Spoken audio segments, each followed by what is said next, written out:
We need peace, we choose freedom. We need peace, we choose freedom.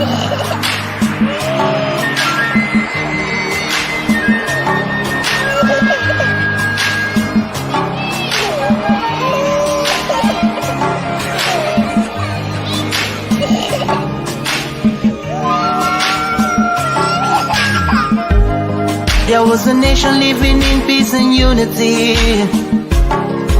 Yeah. They are people with love and harmony. Oh, yeah. They saw greatness rise up to its purity. With another people of different culture, a different heritage, bias and oppressive. Oh, I see. A nation from trigger of Africa, rising with strength and might and power. In due time, nobody gonna oppress us. Rather, you all gonna embrace her. With your flag, with your flag, with your flag, with your flag. Oh, yeah. Let the tears of our mothers who lost their children be heard. Let the blood of our heroes speak from now till forever. Let the whole wide world know Biafra is our home.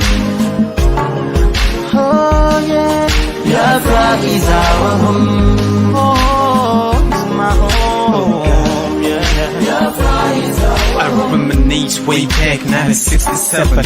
Death toll and the blood couldn't count them even. Mama screaming, child squealing, pops on the ground. 2.5 years, over 3 million's gone. Why? Cause we asked for our freedom, and we're going back to our sovereign kingdom. They shut us down when we cried, the world said nothing. Sitting back in the crib, watching our suffering. Should I talk about the planes dropping shells like rain? Suka had the first taste of a hero's blood. Abagana Zobuni wave was stronger than flood, but the juke is too strong and fought them off on the chart. Thought the bloodshed's gone, then it came again. 216 and the massacre, it started again. So bloody name, I couldn't cry tears. Blood dripping down my eyes, water in my veins. We died trying to fight the cause and we're trying to break him. It's our freedom, but the world was against us. Wave your flag over Africa. Welcome people of Biafra. Wave your flag over all the world. See those people of Zion is here. It is the nation that the Lord has chosen for the people of Zion. It is the nation that the Lord has chosen for the people of Zion. We need peace, we choose freedom. We need peace, we choose freedom. Let the tears of our mothers who lost their children be heard. Let the blood of our heroes speak from now till forever. Let the whole wide world know Biafra is our home.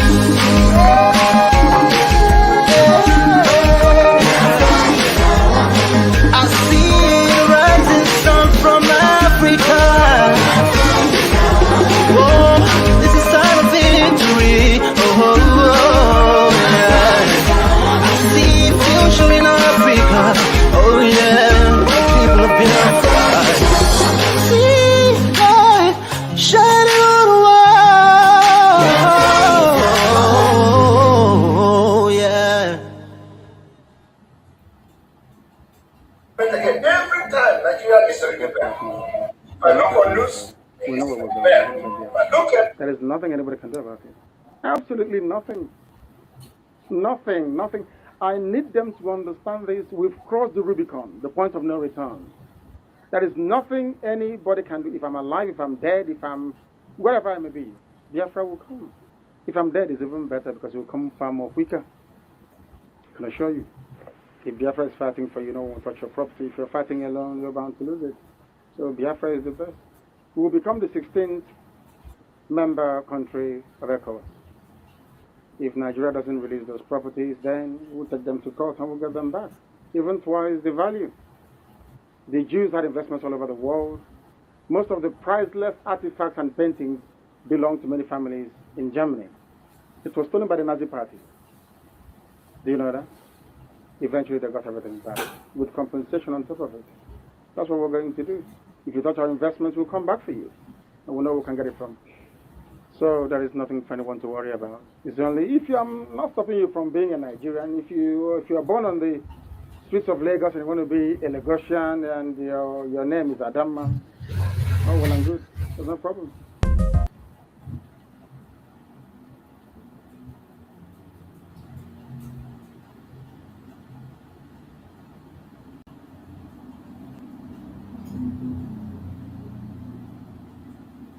But again, every time Nigeria is rebel, if I look on news, it is rebel. If I look at social media, it is problem. Yeah? When I should be drinking coffee, that will make me to come alive. They don't want to have me the rest. But you know what? You know what? The spirit in me, the Biafra spirit in me, I said, when I told you, if Nnamdi Kanu is looking for 100 people, I promise that I have 50 in me. You have not seen anything. It is not by my power. It is not by my power. It's not by my power. But, you know, as they get all right. My own oru, I am a royal child, you understand? Till Biafra come. But today you are going to receive sense. Big crypto, Nigeria crypto.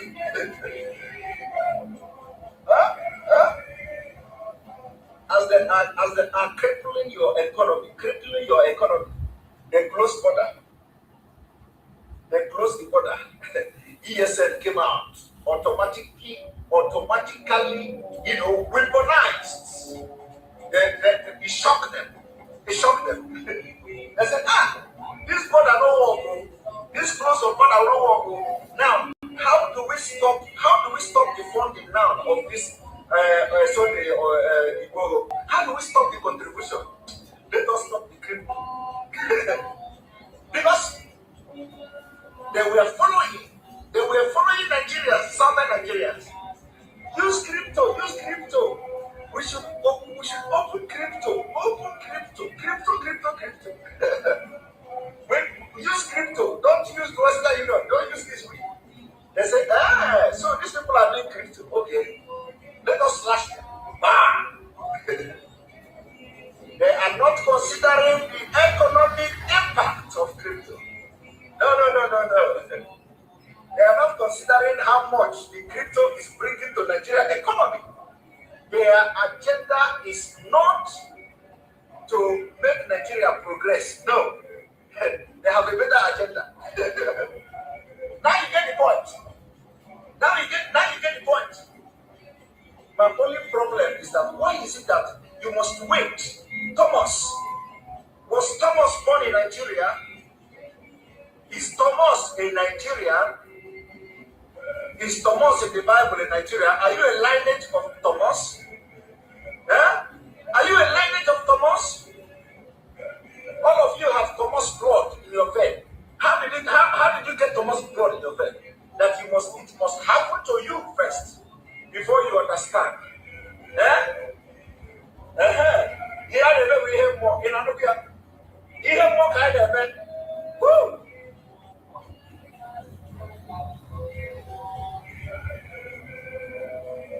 He have more kind of man. When we are telling you, you don't know, no, he have more kind of man. We are telling you, even we are not prophets, but everything we have said, everything we open this mouth to say, if it don't happen today, it will happen tomorrow. I want you to go from the beginning of this struggle. From the beginning. In fact, even the one that we are not sure of, once God asks us to say it, we will say it and God will do it. Hey!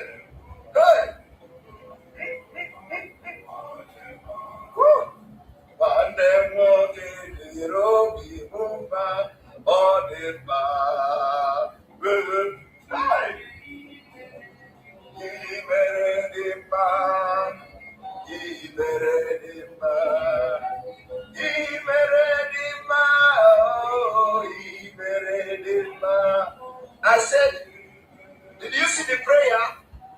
May God harden the heart of the leaders in Nigeria so that we will tell them, the world may know that Obi is no longer a boy.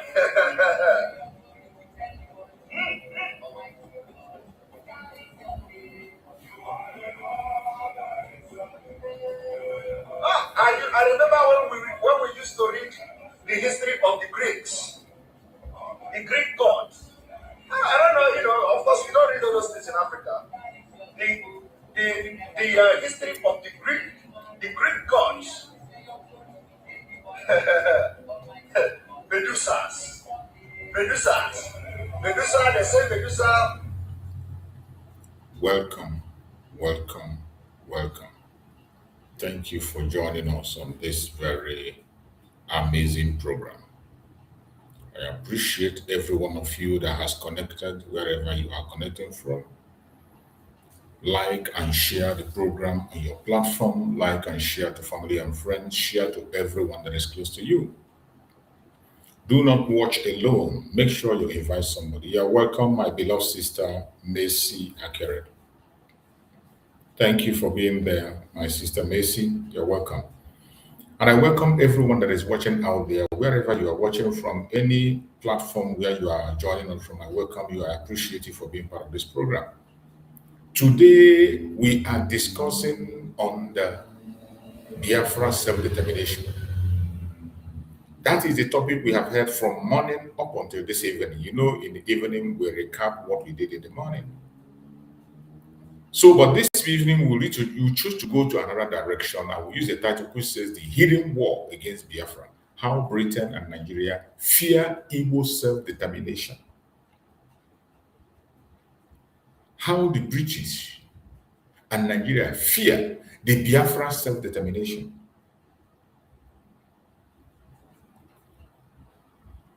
It is something that is no longer hidden.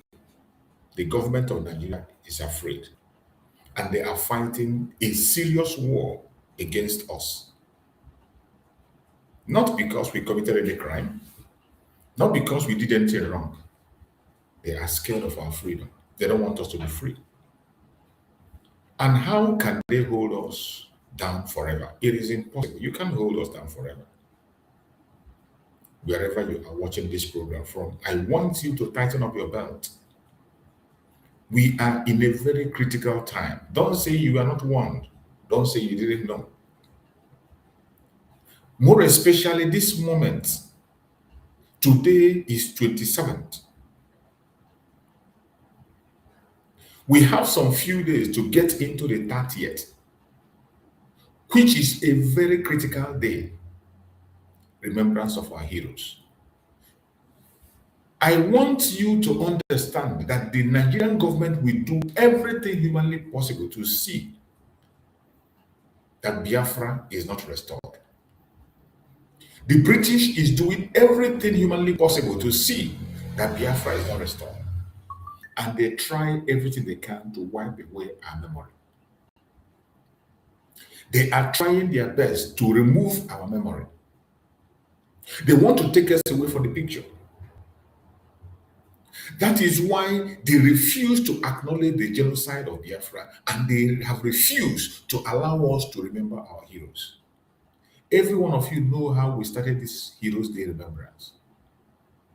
It was the initiation that came from Nnamdi Kanu. Nnamdi Kanu, the supreme leader of IPOB, initiated it. And when he started it was a tug of war. They say the kingdom of God suffered violence, and only the violent take it by force. It got to a stage where we need to take it by force, and that is where we are today. Nnamdi Kanu took this remembrance out by force. And the entire Biafra land was forced to obey and remember their heroes. Can you imagine? Where on earth do you force people to remember their hero? Where on earth? But because of where we have found ourselves, It has become necessary that everything you want to implement, you need to sound a note of warning. You need to sing it, blow it like with a trumpet before people will hear. Nigeria has made people very unserious that when you are speaking about something that concerns people, including something that's going to save their life, they don't pay attention. People never pay attention. These are issues that concern them, not just us. Something that has to do with our people, but yet they expect you to cry and shout before they will listen. They expect you to force before they will listen. It is so sad, but that is what we have become because of our long stay in this zoological republic. I thank Chukwu Okike that finally the Heroes Remembrance Day has continued since Mazen Nani cannot put it in place till date. And this year is not going to be exceptional. This year should be extraordinary. Even in the absence of Mazen Nani Kanu, he has already issued a statement. And on that yet, we are expecting to hear the Sokoto declaration from Mazen Nani Kanu.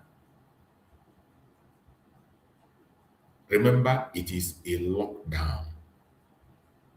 It is going to be a total shutdown of the entire Biafra land. The whole old Southeastern region. Nobody is coming out to enforce anything. If you know you are human and you have human feeling, except you're not human. Except you're not human, you can do what you like. And of course, we know there are people who are not human. Their humanity have died a natural death. There are some people, even in Biafra, that their humanity have died. These are the people you will stay that will come out on the 30th. And we know that 30th is a day that we will never forget. A day we remember our heroes. If there is nobody to remember on that day, come out, stay in your room and pray for Mazi Nnamdi Kanu. Pray for Mazi Simon Ekpa Njoko. Pray for the soul of the parents of Mazi Nnamdi Kanu. Pray for Ikon Sos. Pray for our eternal leader, Dim Odebego Juku, wherever he is. I know wherever he is, he'll be sharing tears what his acclaimed wife is doing today. Wherever our eternal leader, he will be ashamed of Bianca Ono, who claimed to be his wife. We need to pray for them. Pray for millions of children who were starved to death. Pray for General Effion. Pray for so many of them who fought in the front line for the Biafran struggle. Do not forget. We will never forget. Their soul is still wandering.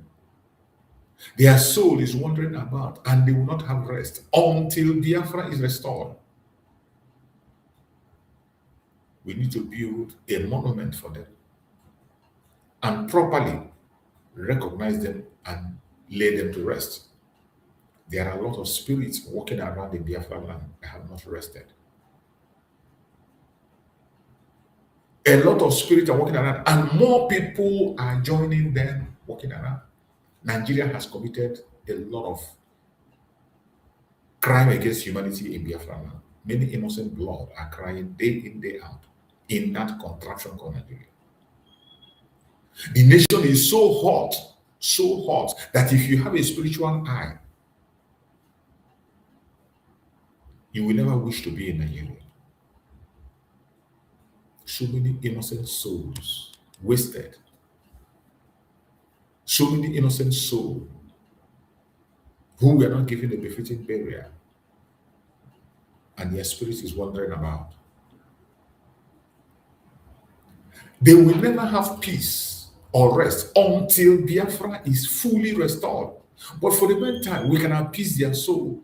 How do we appease their soul? By remembering them on the 30th. That remembrance will go a long way to appease their soul, and they will join us and fight in the spiritual world to restore Biafra. The battle for Biafra is not just a physical fight. It is also a spiritual warfare. While we are fighting in the physical, they are fighting spiritual.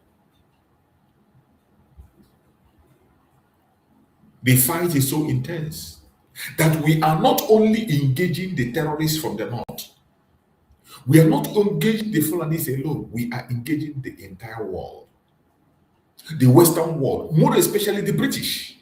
As you know, the British have a very manipulative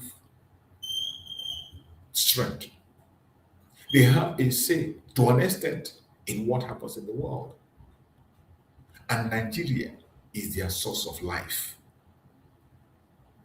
The resources in Nigeria is the source of life of the British, and they will do everything humanly possible to see that we do not get our freedom. But are we going to back down? Never, ever. We will never back down. No matter how difficult it is, no matter their strategy. And the promise we made to them is that if they do not allow Biafrans to go, Nigeria will be worse than Somalia. That is the prayer that Mazen Nnamdi made. And today it is happening. Mazen Nnamdi told British, if the British do not stop meddling in the case of Biafra, if they do not stop meddling in the issue of Biafra, their own country will be taken over. And as we speak, their country is taken over by strangers. Every one of us in the media that is paying attention to what is happening in Britain, you can agree with me that their citizens have lost hope on their government and foreigners are taking over British today. As we can see, Britain is turning to an Islamic state. And not just the only one saying it. Many commentators are saying it. The same British that came and brought Christianity, the same British that was supposed to be a Christian nation today is taking over by the Muslims. And they are going to take it completely, except they stop meddling in the case of Biafra. Their pride will not allow them to know what is happening to them. Their ego will not allow them to admit, but it is going to happen. The same way the God wants to destroy a man, he will make him deaf and dumb.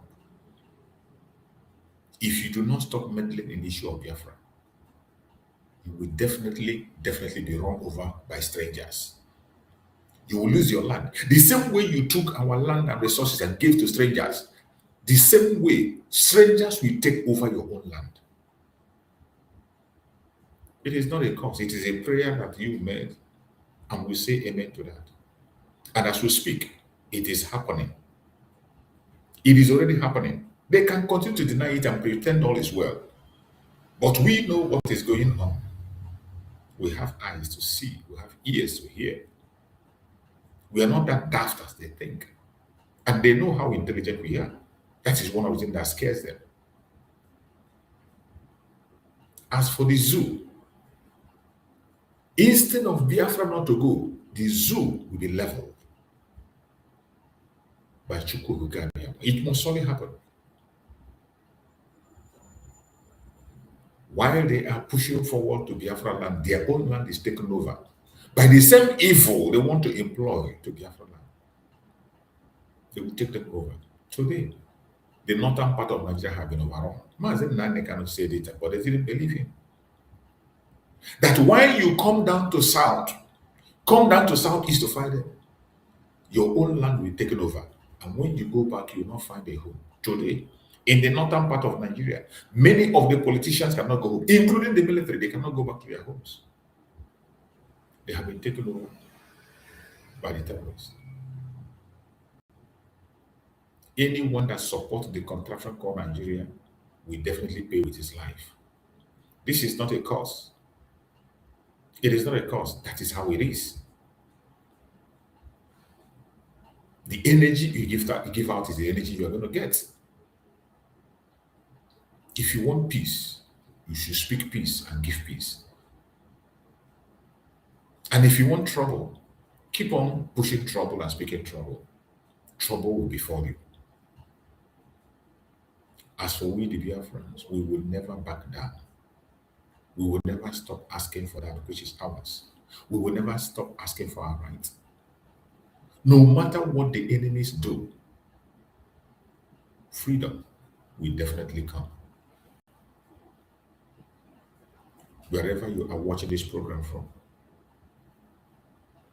I want you to understand that the enemies we are fighting are not backing down.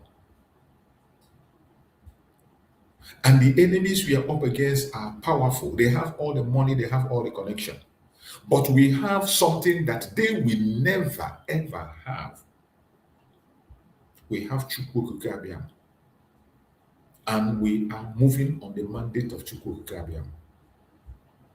And remember, one with God is majority. We are not boasting on our horses and chariots. We are not boasting on our munitions and money or wealth. We are boasting on the name of Chukwukabiam. And as long as we continue to stand on that, we will definitely defeat this evil that is befalling us. So, my fellow Biafrans, don't give up. No matter what you hear, no matter what you see. Those that say we will not survive will never survive. We have given Nigeria everything they require. At every given point in time, Biafrans have given everything in them to make sure that Nigeria works. But eventually, Nigeria is not going to work. It's not meant to work. And the more we continue to delay and put ourselves in the making up of Nigeria, the more we endanger our life. That is why we say enough is enough. We have done more than enough, and we cannot continue. I want to play certain videos. I'm going to play the interview that was related to Emeka Anyoko. On his own part, he did what he has to do on his own part. You know, all of us cannot be in agitation. There are people that are operating on different levels. But I want to show you the effect that Biafrans are making. People from Biafra, more especially of Igbo origin, are making in Nigeria to see that things work. But yet, it is almost impossible to make Nigeria work. That is why in our generation, we have come to a conclusion that the only solution today is to end it once and for all. That is the only solution. To end the Zoological Republic. Nothing shorter than that. The only solution today is to end the Zoological Republic. End it once and for all. To attend to Israel and let every region go back home and create a nation that will be suitable for them. I want you to listen to this very interview that was granted to Emeka Anyoko. Listen to it with your brain. Keep your sentiment aside. Let's listen and hear what he had to say at the interview. The federal government, headed by General Gowan, required all foreign service officers of Igbo extraction to take oath of allegiance to the federal government. And I refused to take the oath of allegiance to the federal government. You refused? I refused because I said that at that time, the program in northern Nigeria, the killing of Igbo people in northern Nigeria, and the exodus of Igbo people from Lagos and other parts of Nigeria back to the east, I expected the federal government to condemn those killings, and not only to condemn them, but to take action to stop the killings. It didn't do that. And I said to myself, there was no reason why, in good conscience, I could swear an oath of allegiance to the federal government. But did you hear that? This is something that Gowon is lying about today. Gowon refused to protect the Igbos when the pogrom was going on, the Biafrans, when they were being massacred in entire north and in southwest. Instead of protecting them, he was telling the Biafran elites to take an oath of allegiance to Nigeria. This is Emeka Anyoko. And Emeka Anyoko said that he refused to take the oath of allegiance to Nigeria. There is no way he would take an oath of allegiance to Nigeria while his people are being destroyed, killed. Just like today, politicians are taking oath of allegiance, even when they see that their land is being destroyed. But in those days, it doesn't happen. Look at Emeka Anyoko. He refused to take the oath of allegiance to Nigeria because his people are being decimated. Pogrom is going on, and the federal government refused to protect them. But today, look at people, somebody like Omahi. Omahi is taking oath of allegiance on the blood of the innocent Biafrans, on the blood of his own brothers and sisters. Peter Mba is taking oath of allegiance on the blood of the Biafrans. Sonu Igbo is taking oath of allegiance on the blood of the Biafrans. Hope Osaduma is taking the oath of allegiance on the blood of the Biafrans. What a shame. But this was the action that the people took during their own time. Emeka Anyaoku said it in black and white. He refused to take oath of allegiance because of the pogrom and the evil that was going on, conducted by Gowon, and Gowon refused to protect us. Then Gowon that is coming to write a book. And people like Emeka Anyaoku is there. Why he continues to tell his lies, right, left, and center? It is shameful. The federal government, headed by General Gowan, required all foreign service officers of Igbo extraction to take oath of allegiance to the federal government. And I refused to take the oath of allegiance to the federal government. I refused because I said that at that time, the pogrom in northern Nigeria, the killing of Igbo people in northern Nigeria, and the exodus of Igbo people from Lagos and other parts of Nigeria back to the east, I expected the federal government to condemn those killings, and not only to condemn them, but to take action to stop the killings. It didn't do that. And I said to myself, there was no reason why, in good conscience, I could swear an oath of allegiance to the federal government. Back home here in Nigeria, I had discussions with General Abacha, and in all my discussions, I sought to persuade him to acknowledge and respect the verdict of the Nigerian electorate. In July 1995, when I met with him, I asked him to let me see Abiola. Abiola was in detention, and his first reaction was no. Excellency, can let you see somebody who's been accused of treason and so on. And I said to him, well, Excellency, I must make the point.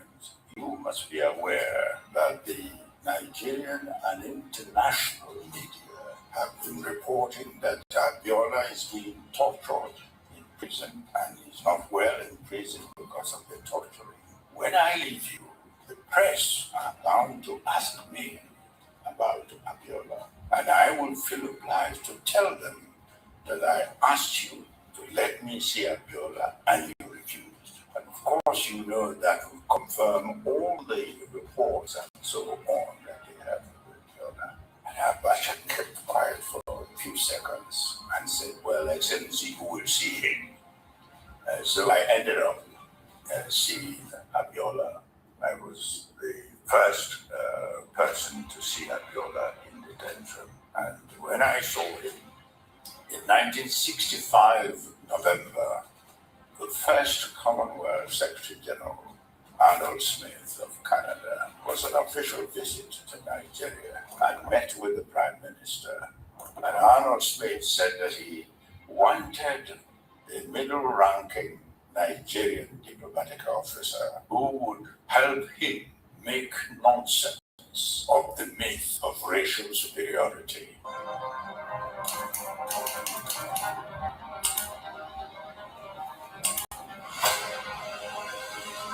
Welcome to today's episode of the Legacy Series. I am your host, Saulishan Alibo. Today, I'm so honored.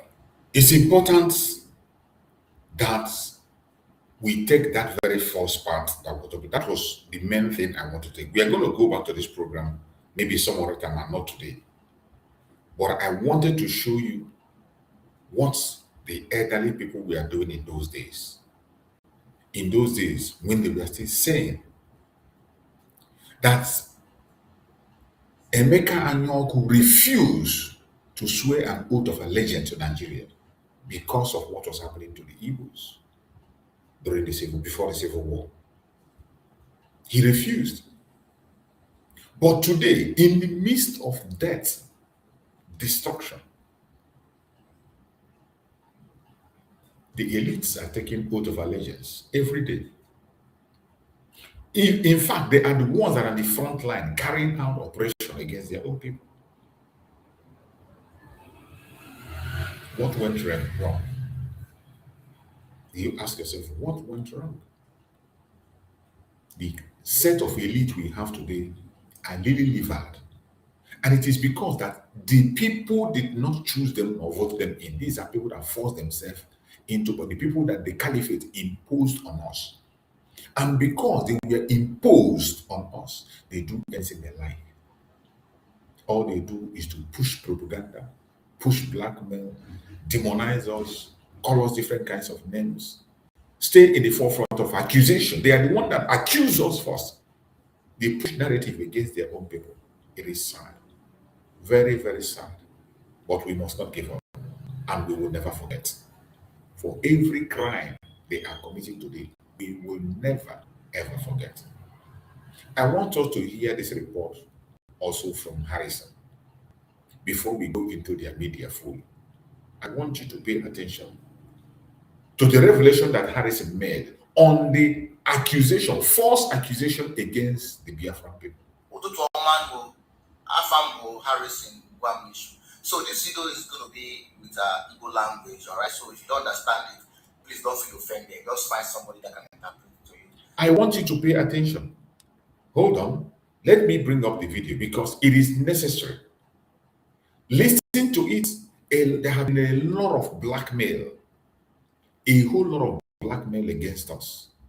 There have been so much blackmail led by the politicians of Igbo extraction and some other disgruntled people.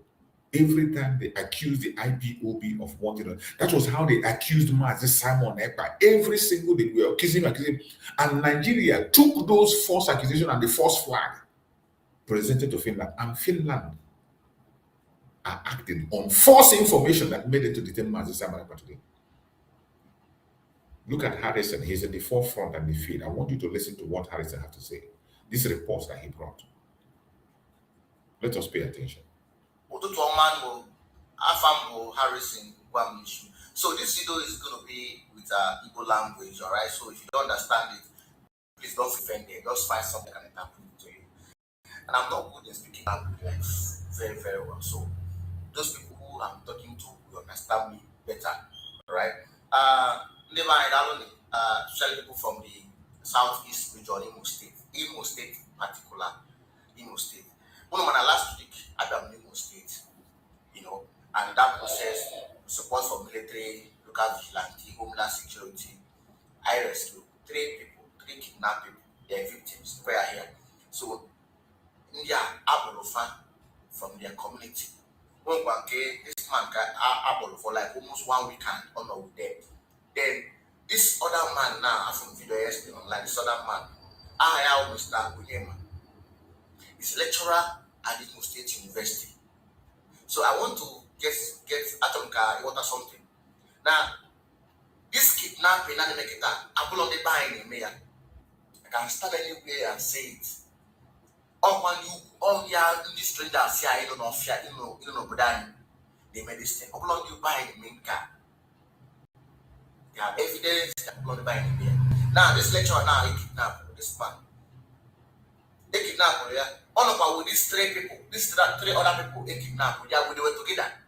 But now, on your abuse away because now somehow, in the farm, we for ransom, they go in there, they would be.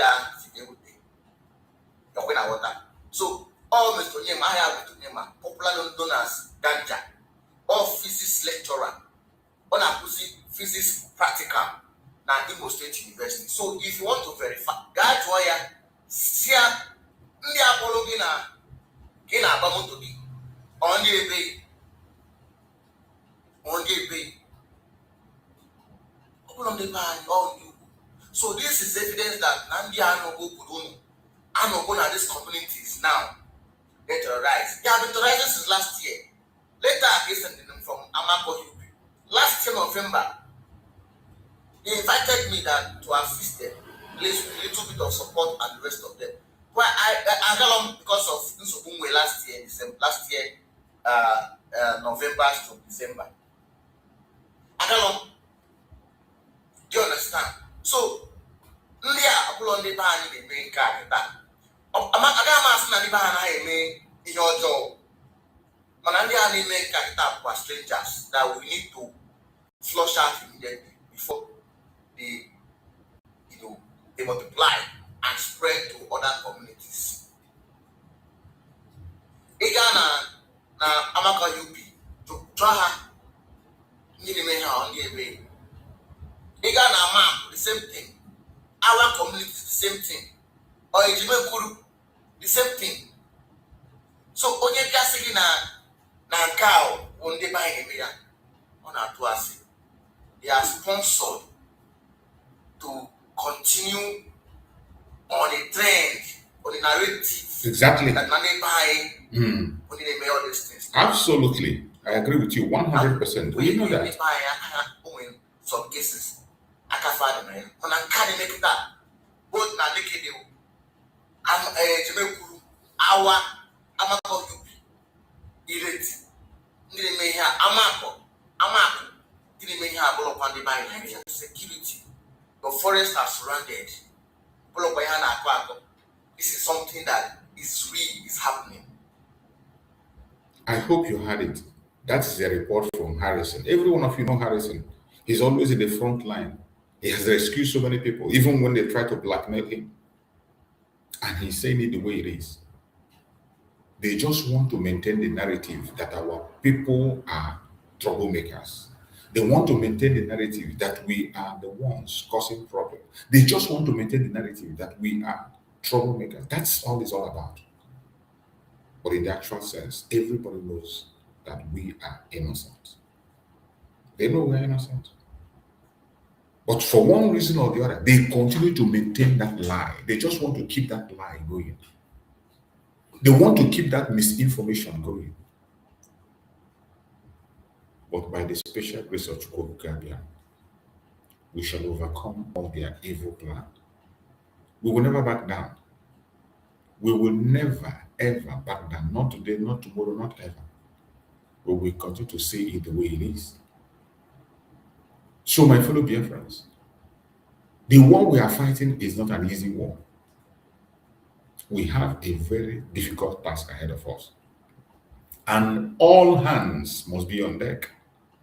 All hands must be on deck. Don't sleep. Onye lara ụla eburu egbe ya. Onye nwa lara ụla eburu egbe ya.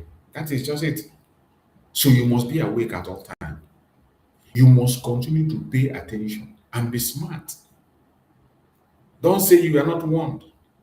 Don't say you are not told. They are not going to stop. If you are dreaming that one day they will stop and all things will become well, they will never stop. These people will not stop. They will not stop. The earlier you stand up, sit up, and do what you have to do, the better for all of us. You think they will stop? They will never, ever stop.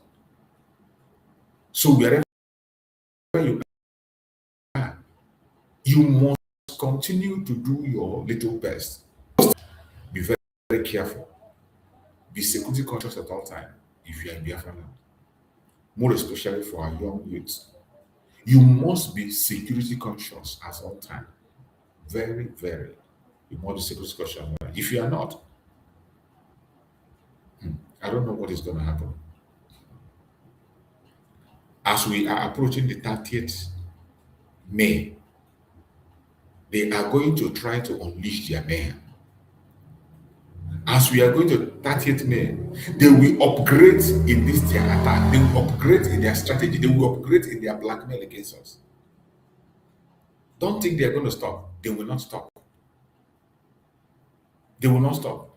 As we are going forward, they will be upgraded. That is why we must have to be very careful. We must be very careful at all times. We must be very careful. because they will not stop.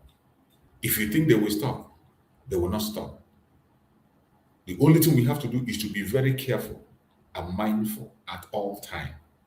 No matter their strategy, no matter their level, no matter where they come from, you must be very careful where you go, what you do at every given point in time. My fellow Biafrans, now let us go to their media. Let us go to Nigerian media and see what is happening. That is what we do every evening. We bring you update from their own media for you to see the evil that is happening. So that it wouldn't be that we are just making up issues. It will not be like we just come and we are putting information that are not obtainable. So let's pay attention and listen to what they have in their media for you to understand the level of insecurity you have in the Zoological Republic. Let's go. Kebbi midnight attack, where 13 people were snatched from their homes at 1 a.m. by terrorists. And then at number 2, we have President Bola Ahmed Tinubu saying he's lost sleep and weight over economic reforms. And at number 3, we have Vice President Kashim Shettima's old 2012 video resurfacing where he's seen weeping over insecurity under Jonathan. Now, here is where you come in. Join the conversation. Use the hashtag What's Trending with Ojiokwe. Comment on our live feed. And of course, Leke. Tell me, which of these stories matter to you most? And what should Nigeria be paying attention to? Because for the next hour, we're going into everything that has Nigeria and the rest of the world buzzing. But first, let's take you around the world. From Trump honoring fallen heroes to the Pope's apology for slavery. Here's a recap of some of the stories that are trending across the globe. The Pentecostal Fellowship of Nigeria is sounding the alarm, staging a 3-day national fasting and prayer program against the country's spiraling insecurity. Speaking in Ibadan, PFN National President Bishop Francis Wale Oke declared the nation's security situation has reached intolerable levels. The fellowship lamented. This is the madness that we are talking about. This is one of those madness we talk about. Prayer and fasting cannot solve the problem you have in Nigeria. The problem is clear. Chukwu Okike Abiyama have already given us the solution. God has given you the brain, the knowledge, the wisdom, the equipment to secure yourself and stop the insecurity. And instead of doing it, you are leaving the responsibility to God. Something you need to do, you're leaving to God. This is what I don't understand. That the Pentecostal Fellowship of Nigeria think that they can solve the problem. You have seen people being kidnapped inside the church. Do you think that God didn't see them? Or you think that God didn't hear their prayers? You think that those ones who were kidnapped in their church, that they are so sinful that God cannot answer them? It is a shame. And it is people like Adeboye that is pushing this nonsense. Meanwhile, they can speak to the president to do the right thing, but they will not do that. Instead, they opt for prayer and fasting to deceive people. It's a shame. Very big shame. Very, very big shame. They should be ashamed of themselves. That communities in Oyo, Kwara, Taraba, Plateau, Benue, and Borno have become killing fields and is now demanding urgent international intervention.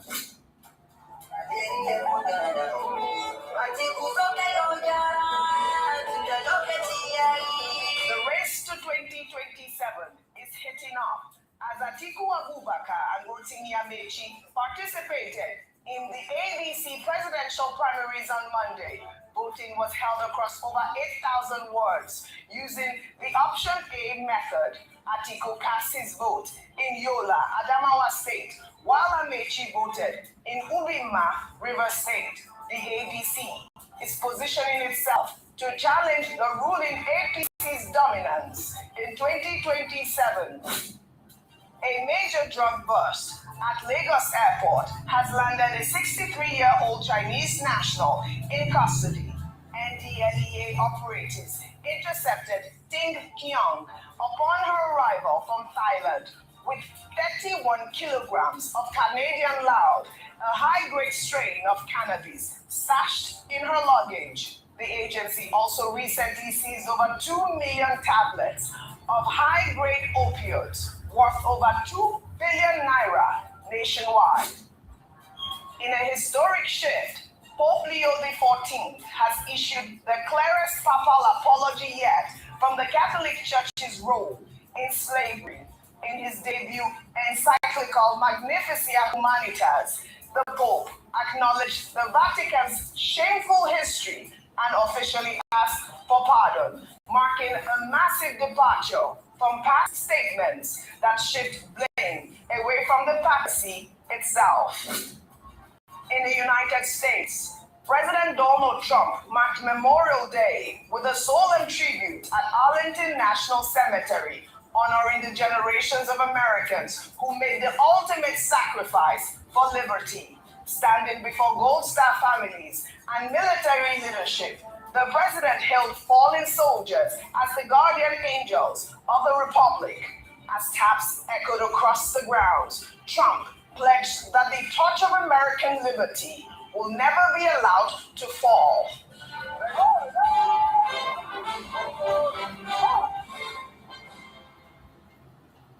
From honoring fallen heroes to defending American interests, the U.S. military on Monday announced that it conducted new self-defense strikes in southern Iran, targeting missile sites and boats attempting to place mines. The announcement came in a statement from Captain Tim Hawkins, spokesman for Central Command. Iran has yet to respond to this latest attack, and it comes as the Iranian Foreign Ministry had earlier on Monday said progress was being made in talks to end the war, but that deal was not yet imminent, correct? I mean, good morning, Dr. Abati. Good morning, Vimba, our favorite Nigerian. Good morning, Rufy on fire. Yes, that was the Trump dance we had yesterday. It was the YMCA. But you know, the US has launched this strike now and, you know, shaking the world at this point. Well, all right, we have taken you around the world. Now let's bring it home with politics.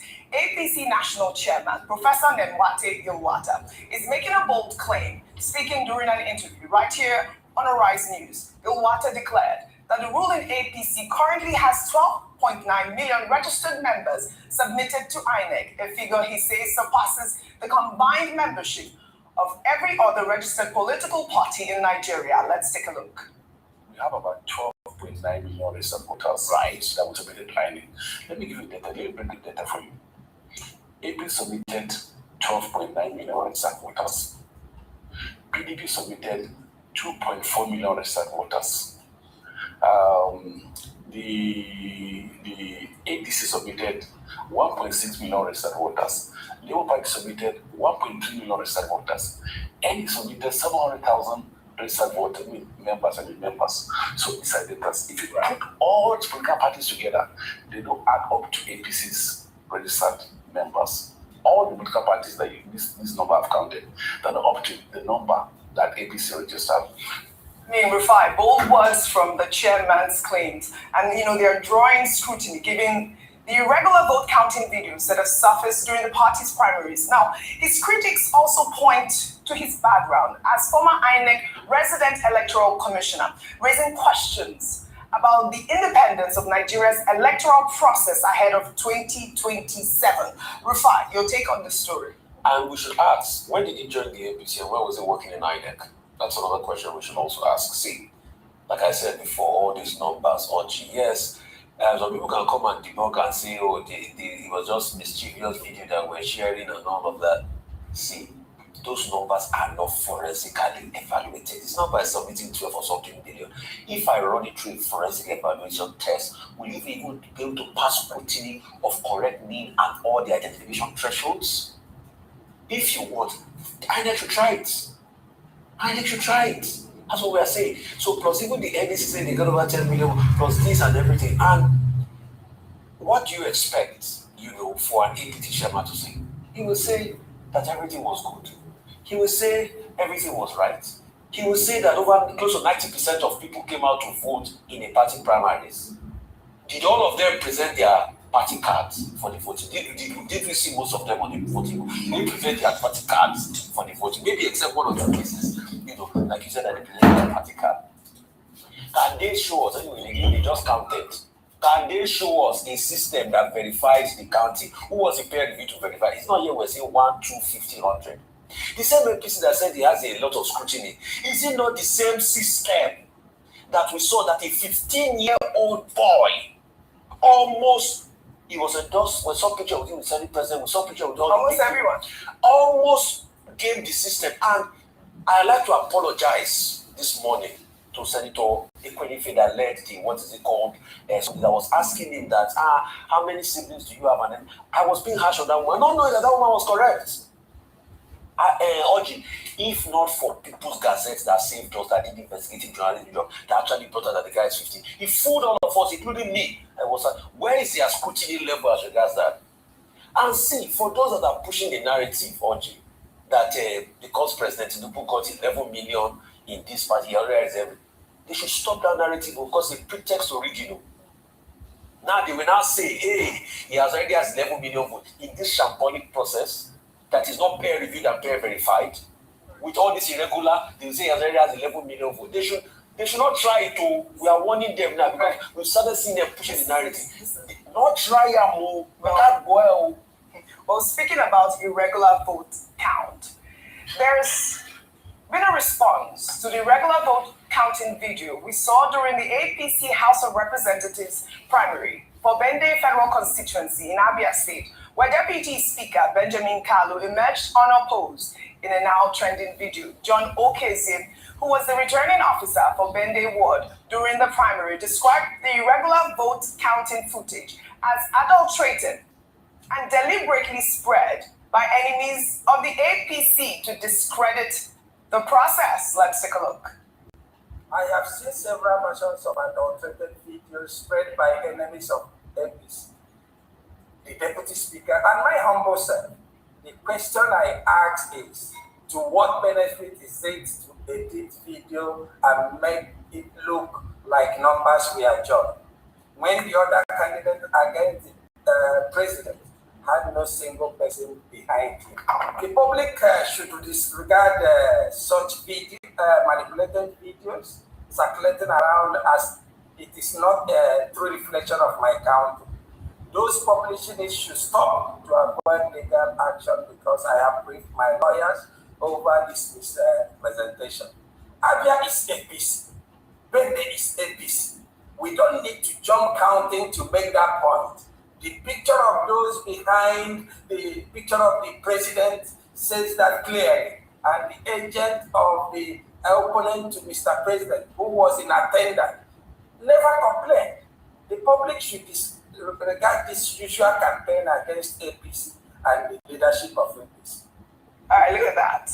The opposition never complained. Now, this officer is saying the primary was conducted transparently, but we saw the viral video. It is now left to the court of public opinion to decide whether this verbal denial alone is sufficient. Dr. Bati, Benjamin Kalu emerged unopposed across all 13 wards, with delegates unanimously endorsing his candidacy.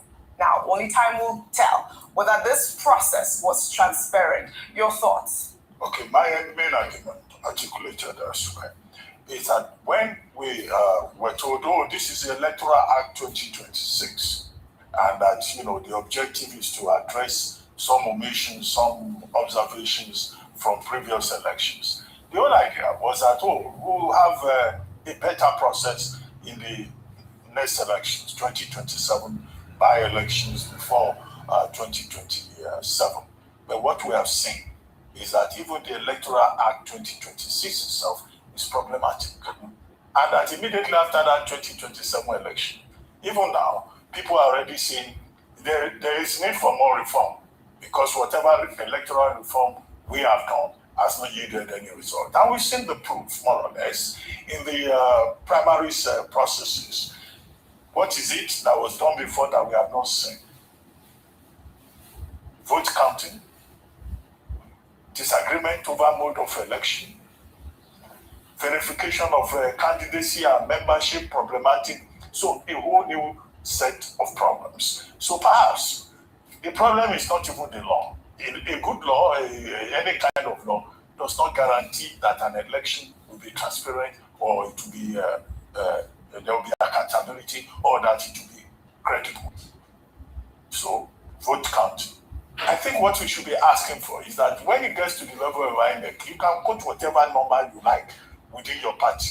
At the end of the day, so it's the internal affairs of the party. After all, one party said it would rather announce final results in Abuja and not at the polling booth.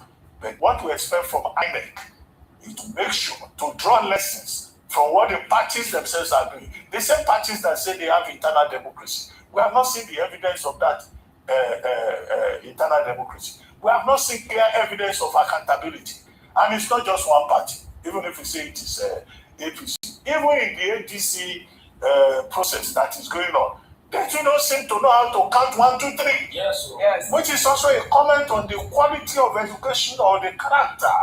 Let's stay with character because arithmetic is easy. 1, 2, 3. If you are not blind, you should be able to count 1 to 50 or 2, whatever. But they can't even do that. Yes. So it's also about the character of the Nigerian politician. Mm-hmm. But INEC cannot afford to make that kind of mistake during the election. INEC must farm up its processes. It must strengthen its institutions. It must make sure that its numerous ad hoc staff are properly trained so as to ensure the integrity of the electoral process. All right. Now, Vimbai, we are also seeing more irregular vote counting videos like we saw with the APC, but this time it's the ADC. The African Democratic Congress presidential primary is in full swing, with a new video sparking controversy on social media, showing the same practice of irregular vote counting previously observed during the APC primary. Now, in a video from Kara Primary School in Yobe State on Monday, an official is seen counting voters as they line up at polling unit. He counts 3, 4, 5 before suddenly jumping to 20 by. Can you imagine? Let's take a look. 1, 2, 3, 4, 5,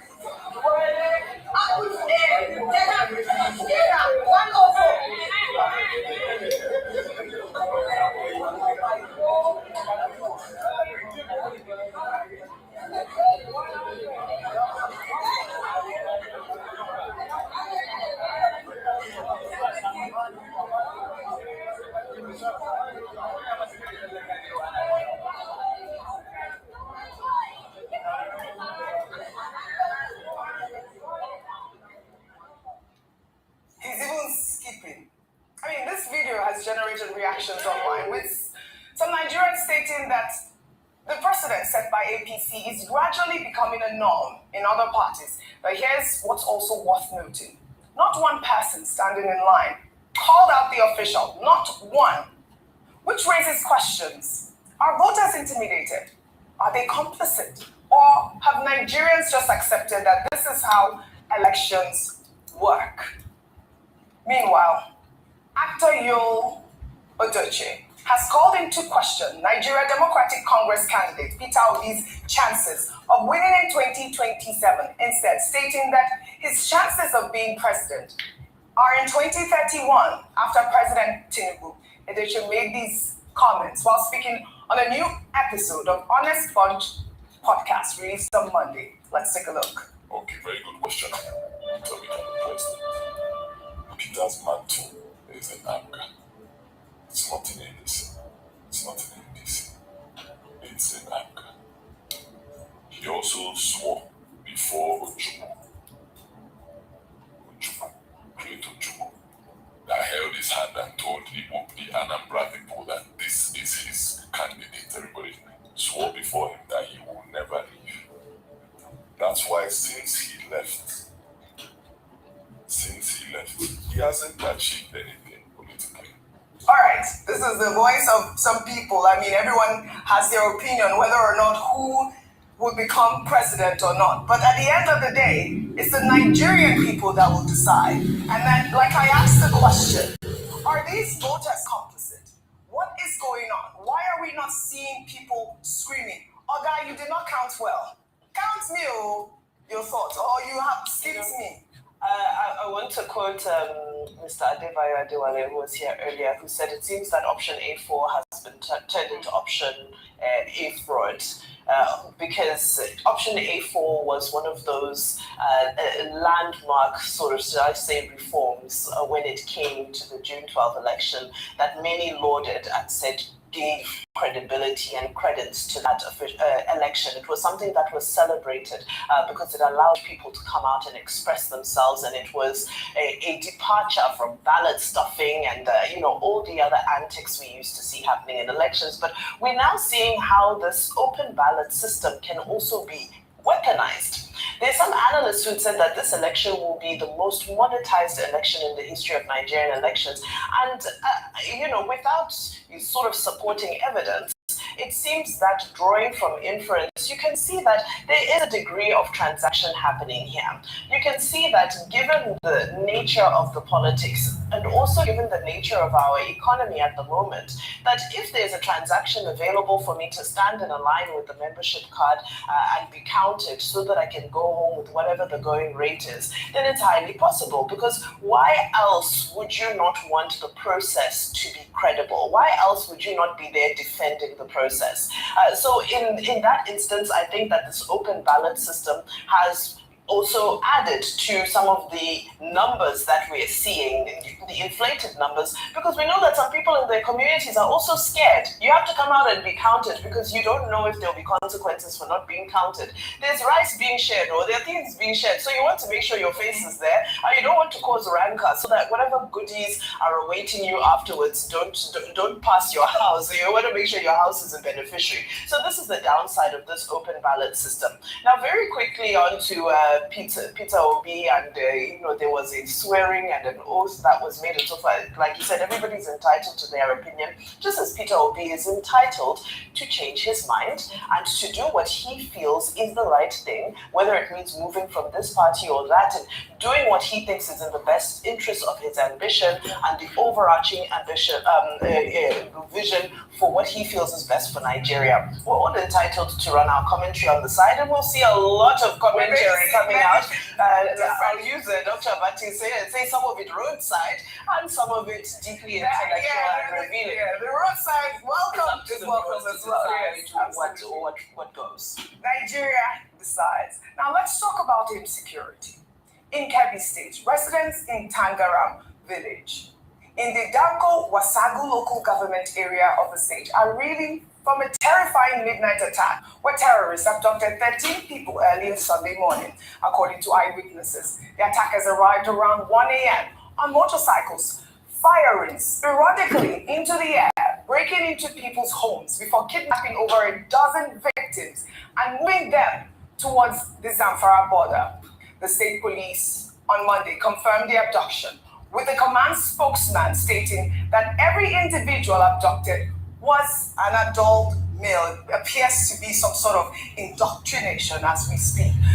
We are also learning that police tactical teams, in collaboration with vigilante groups and other security agencies, have intensified coordinated rescue operation along border communities linking Kebbi and Zamfara states. All 13 victims remain in captivity. I mean, this is terrifying to think, that innocent people that were sleeping in their homes, terrorists barged in to kidnap them. Now, these communities have suffered repeated attacks due to their proximity to forest corridors linking Kebbi, Zamfara, and Niger states. Residents say recurring attacks in the Danko Wusagu communities have led to several abductions in recent months, with some victims reportedly released after payment of ransom running into millions of naira. I mean, this is like, a coordinated attempt to get these people for, I believe, is definitely, a business and an indoctrination. Go ahead. And in the same country, because the government has failed to provide security. People speaking for President Tinubu, Chief Oshoba, said that he's the enemies of President Tinubu, that because he removes fuel subsidy, that they are the ones causing all of this insecurity. But you just imagine, how can a government fail so much and it's have to abdicate responsibilities and they think we should look at them in a better state.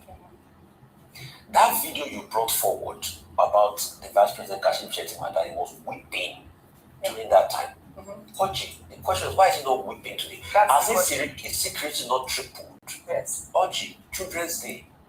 Children used to sing this song. Mama Jackson, heal the world, make it a better place for you and for me and the entire human race. There are people that if you care enough for the living, make a better place for you and for me.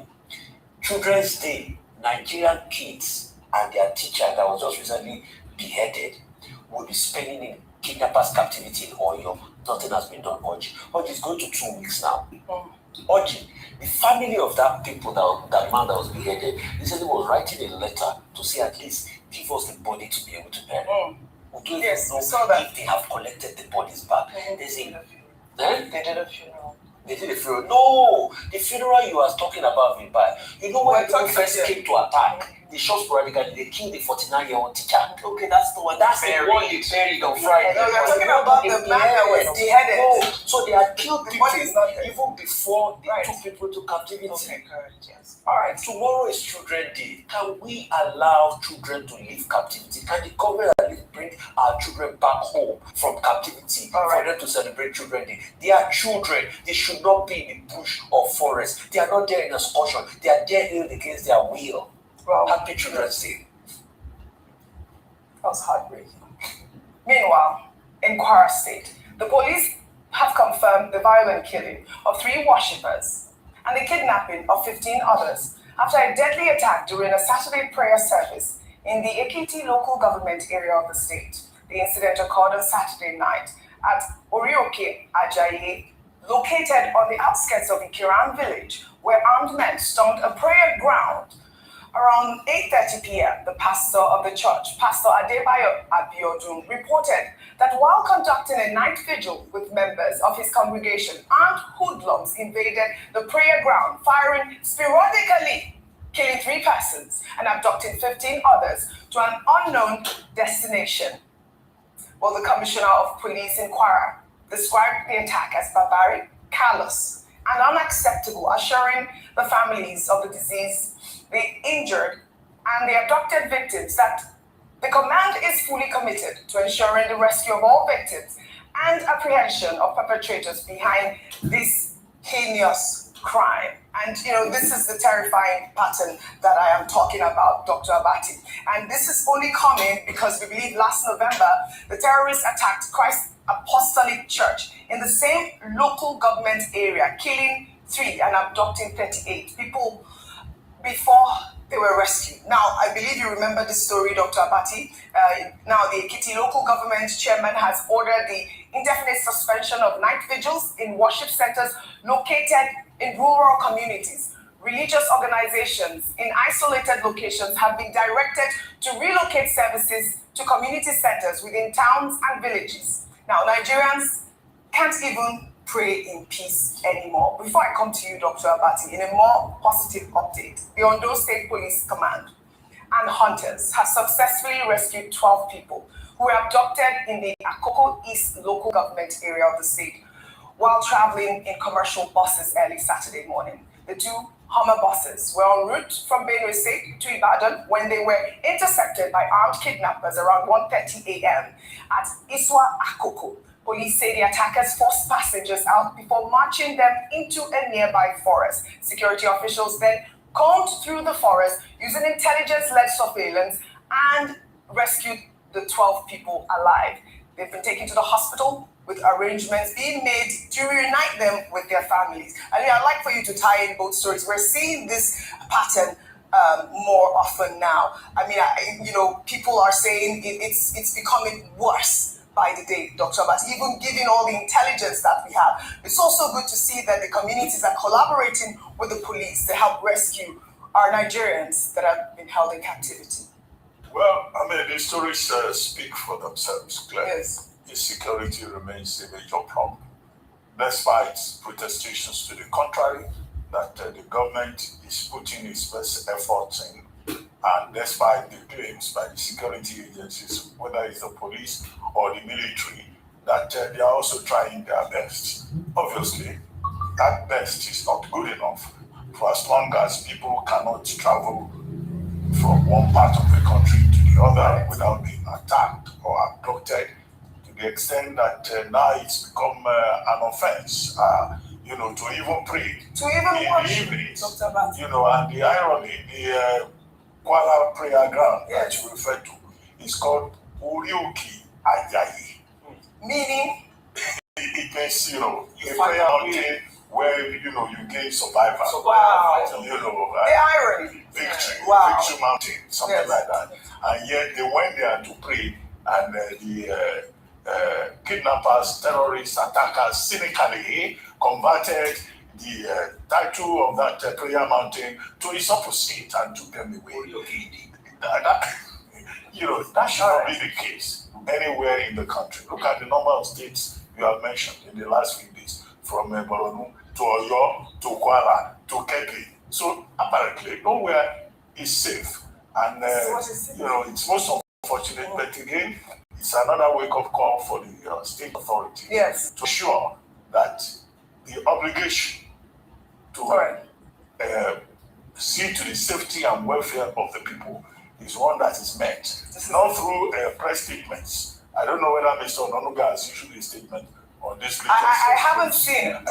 They're not true statements, not true rhetoric. They're through actual, safety, guaranteed for the people. Well, still on insecurity, Vimbai. Now to a disturbing new video, which has gone viral. A Borno State indigene and internally displaced person, Enoch Yohana, has raised alarm about what he calls the business of terrorism in Nigeria. Yohana, who is the community liaison officer for the NGO Africa Arise, made the shocking allegation during a public event about rehabilitated insurgents. He claimed that after terrorists complete government rehabilitation programs, state governments, including Borno and Zamfara, provide them with monthly salaries ranging from 50,000 naira to 70,000 naira, plus one-off payments up to 3 million naira. Yohana, whose father was killed by insurgent, named a man called Adamu, who he says slaughtered 96 people in one day. And today, he drives a Hilux vehicle, courtesy of the Nigerian government. Let's take a look. So you stay there 1 month and go off. If you give a small number, 2 months. If you give maybe 6 months, which type of ammunition that you use, then that's the people that they are going to pay them a pay off of 3 million. And monthly salary of 50,000. It has been so paid that the killer of my dad is being paid in taxpayers' money. The adults of our women, our children, our sisters are being paid off by the taxpayers' money. They drive luxury car with escort. There is one man that slaughtered 96 people a day. Now he's driving with Hilux. His name is Adamu. I'm saying this, I don't care. I don't care. I'm ready to die. All right. The Nigerian government has not publicly responded to these allegations, but Yohana is asking the question many Nigerians are asking: why are victims left to suffer while perpetrators get salaries? Why are families still displaced while terrorists drive Hilux vehicles? Is this reintegration, or is this incentivizing terrorism? And that's the right question, Vimbai. We've highlighted these insecurity stories across the states. Even only yesterday, I believe Daily Trust is also reporting that bandits attacked the emir's palace. I mean, if you see that they are encouraging, because this is what I call encouragement, encouraging terrorists, why wouldn't they act? Your thoughts? Yeah, so it's quite a complex issue because we've interviewed quite a number of representatives from the army on this Operation Safe Corridor, which is the rehabilitation of those who collaborated with insurgencies. And their position is that, well, it's not those who commit the heinous crimes that are rehabilitated. They say that it's more those who find themselves victims of circumstance, such as those who are used for logistics and so forth. But this young man's testimony is totally at loggerheads with that narrative. And I think this is where it becomes important for us to continue to hear the voices of those who've been directly impacted and affected by terrorism, so that we can sort of try to reconcile the difference in narratives. We've always argued that, is there really the capacity to be able to successfully rehabilitate these repentant terrorists, as they are called, given just the sheer reality of the Nigerian economy and, the suffering, the poverty, the lack of jobs and so forth that exists, because they say they train them, they prepare them for life afterwards and so forth. But I remember, Rufai, you were the one who had asked that, well, do we follow them? Do we have a mechanism to track them and see how they do afterwards? And that doesn't exist yet. So until that exists, it's difficult for us to really sort of have full credibility in that Operation Safe Corridor. And then I think it should just be put on hold, to be honest with you. So let's go for the prosecution. Many times, we cannot put Ashwebi, we cannot be giving bandits Ashwebi and giving them what? And pepper soup. For what? Really? All right, thank you for your contribution on that. Now, we're going to continue on this conversation. But first, what do you think? Join the conversation. Use the hashtag, What's Trending with OGOFIC. We're reading your comments. We'll go on a short break now. When we come back, What's Trending will continue.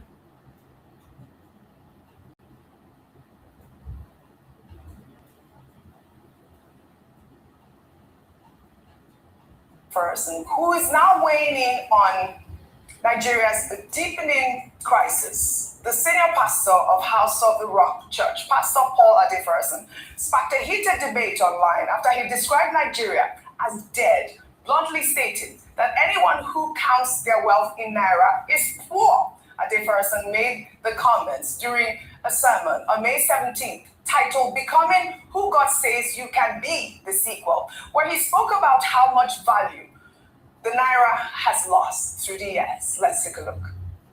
Nigeria is dead. Let's not deceive ourselves. Let me tell you something. I'm going deeper in a minute. Let me tell you something. Once you're counting in Naira, you are poor. I was not born poor. My father's salary, his last salary, in the 1970s or 80s, I can't remember when it was about 18,000 Naira. That was money. Didn't make it clear to you. How much is a billion Naira today in dollars? Or 1.4 billion Naira in dollars? Only $1 million clean. Do you know what a billion Naira was when I was 15, 16? $2.8 billion. Nigeria is dead. This is what Pastor Paul Adeferson said from his pulpit. And people are reacting because he said it out loud, what many Nigerians are feeling. We've just spent time covering insecurity stories, and now a prominent pastor is saying the country is dead. Now, as we approach 2027, the question is, does anyone in power care enough to attempt a resurrection? Well, President Bola Ahmed Tinubu sparked reactions online after publicly revealing that his economic reforms have impacted him on a personal level, stating that he's lost sleep and weight over the country's challenges. The president made these comments on Sunday while accepting the All Progressives Congress presidential ticket at the Bola Ahmed Tinubu International Conference Center in Abuja after polling 10.9 million votes. Let's take a look. If you lost sleep, I lost some too. If you have lost weight, I think I've lost some too. But I've always remember one thing, that year 2022, I asked for this job and you all supported me and I got it. So I must do it.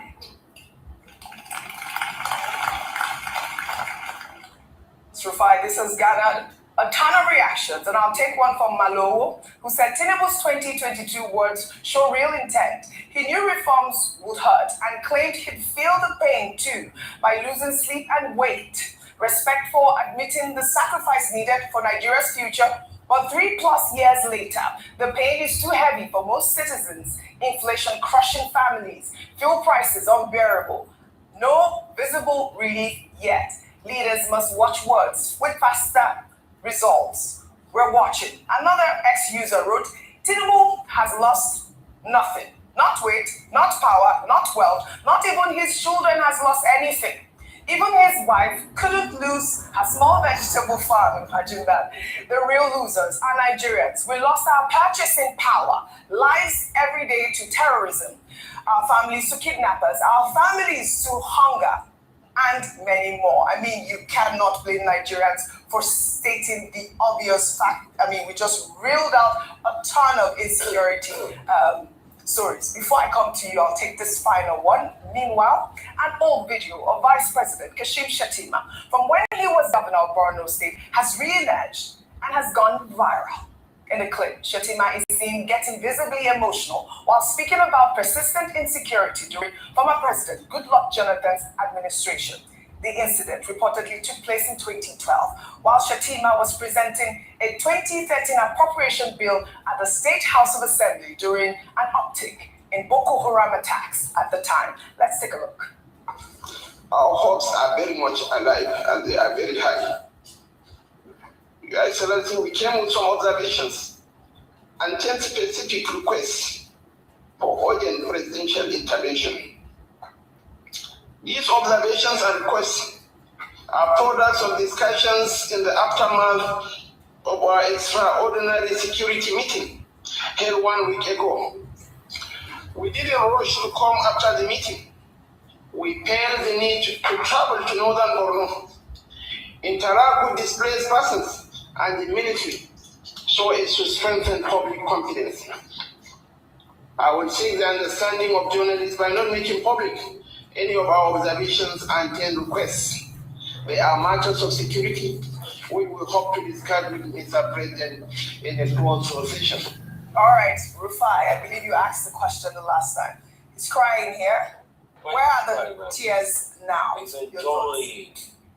As we got into this administration, or those that said President Tinubu, what did he lose?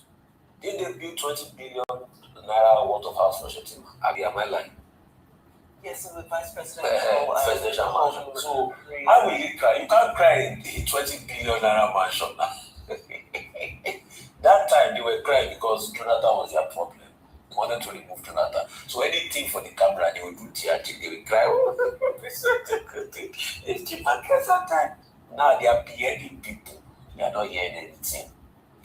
Then said they were not beheading you. Now they are shalaki. You know what it means to behead somebody? Yeah. They can never cry because that's who they are. People are going. The only part I just believe, I agree with Pastor Paula the Pharisees. I don't think Nigeria is finished. I don't think Nigeria is finished. I think the day the people wake up in Nigeria and stop the shenanigans of our leaders, the country will jump back up. I don't think Nigeria is a hopeless case. I think the day the people wake up. But as long as people are docile and what has he said? Which day that we talk about the ending? We have all become poorer. So if Pastor Paul says if you are earning in Naira, we all earn, when the alert for salary come here, it's not Naira. When we see it, as the money not all gone before we plan. In fact, there are some people that I know that are not talking about it. Before the salary come, they've already even shot with on top of the salary. You get. So there are need for everybody. President Tinubu reform, we said it. It was going to destroy the lives and livelihoods of people.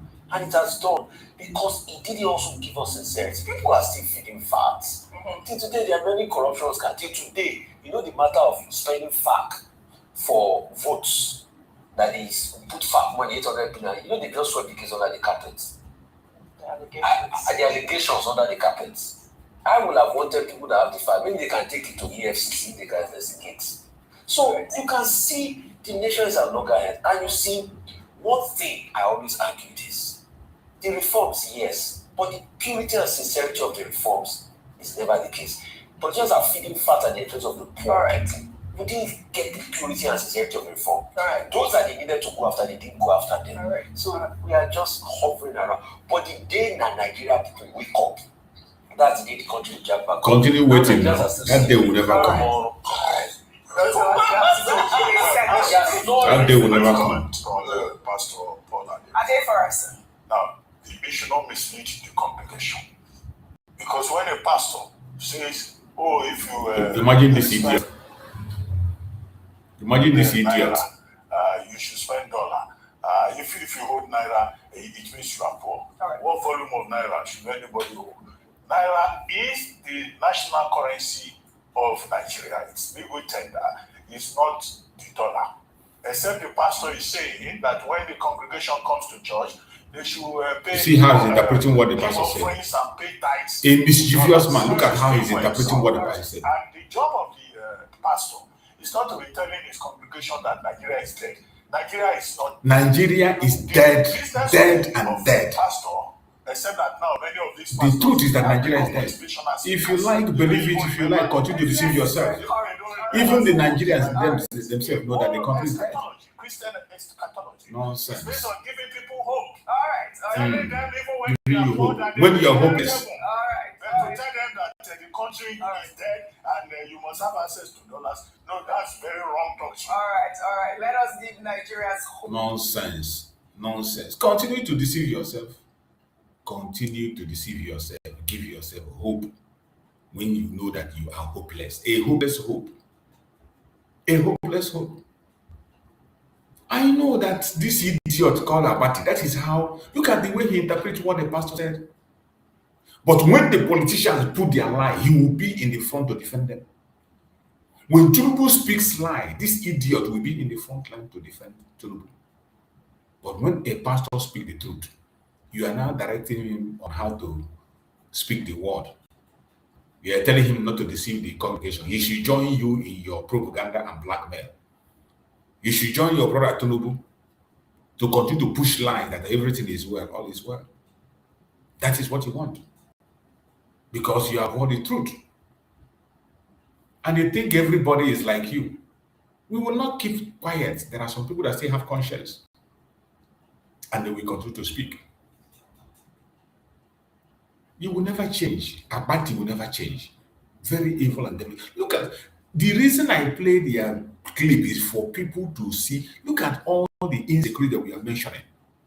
Look at the insecurity, kidnappings upon kidnapping from one place. Look at a church where people were worshiping. They went to a church and kidnapped people in their church. People that had night vigil. That wasn't the first time. It has happened before in the same village. This is where you call a country. And this is the country you say is alive. There is hope. Continue to get hopeless hope. Don't protect yourself. Continue. And Rufai is saying, oh, there is hope. Continue to have hope. Continue. We're here. As for us, we are gone. We are gone. We are only waiting for the right time for us to be who we are supposed to be. That is all we're waiting for. We are not part of this madness that they are displaying. We can never be part of it. We are gone and we are gone for good. Let us listen to this last one before we round up on the program. Mad people everywhere. That is how they push their propagandas and their lies, lying from both sides of their mouth. People that will never speak the truth. You can never hear. They have not the truth. Truth is far from them. What's your take on this? What is really the difference between Boko Haram and bandits now in Nigeria? We see bandits, kidnapping Nigerians, sacking villages, and taking people into the bush to demand ransom. We also see Boko Haram coming to the market to shop in and in the same vein, pack people along. It's no different. If it's just because we are just using different semantics and names here in Nigeria, these people are terrorists. Let's just add that. It's just because Nigeria government has given Gumi so much notice for him to now begin to be the one that is dictating for the government on what to do. It's so unfortunate. There are people like Kanu as Sheikh or whatever clearly in Israel when they had that attack October 7 attack. They never paid, the government never listened. They never gave them that opportunity to now begin to dictate for them. Last time we saw when will Nigeria be having a relationship with America to assist to fight insecurity instead of Turkey. We now saw that the Nigerian government backed themselves to Turkey for Jamboree and said, no, they want to meet Turkey's government. I mean, who gave me that? Who is giving me this opportunity? Is it just because that this man does not really know what we are going through? I traveled last week. When I got home, I had a place to visit my farm. Well, like, if you see what I saw in my town, there are no new farms. People don't go out this year to go and cultivate their fields. People cannot move to the farm. I didn't see a new farm grow. In the whole of my area, that when at least farm period, between the hour of 9 till like 2 o'clock, you see new farm, people go in the farm. Nobody, I was alone. I had to run back immediately. I don't want to come and be stranded because I know everybody here cannot raise 10 million naira for me or 20 million. Do you understand? That is to tell you that I think the way is playing down on what Nigerians are going through. I was asking my people that work for me, I said, people doing good fun? They said that we don't come back again. I said, but how do you not feel this 220 million Nigerians by this time next year when you're supposed to be having a new produce coming out? But somebody is not coming to tell Nigeria that even the repentant one that is so-called repentant, did you not see video of the one that even with the military uniform and the rifle was even, he went back to meet his colleagues in the bush? This way that Nigerian armed forces will plan operations and most of the operations become ambushed and Nigerian government use their soldiers because of this ambush. When do you think is responsible for this? Isn't it this repentant, this so-called repentant, just in the name of repentant, use Nigerians' money to now give them assurance, give them in good homes and give them good life. And the detriment of those they sack in their respective room, who are languishing in IDP camp, and those that are in the grave. I think it is high time that this government now know that we need postulations and the result trusses is enough. This is the time Nigeria should, is it beyond the law that when we can become for questioning? I don't know why the government that came in is still placating everything he says. And they are dancing into his truth, especially that talking mention of which Nigerian government now packed themselves to.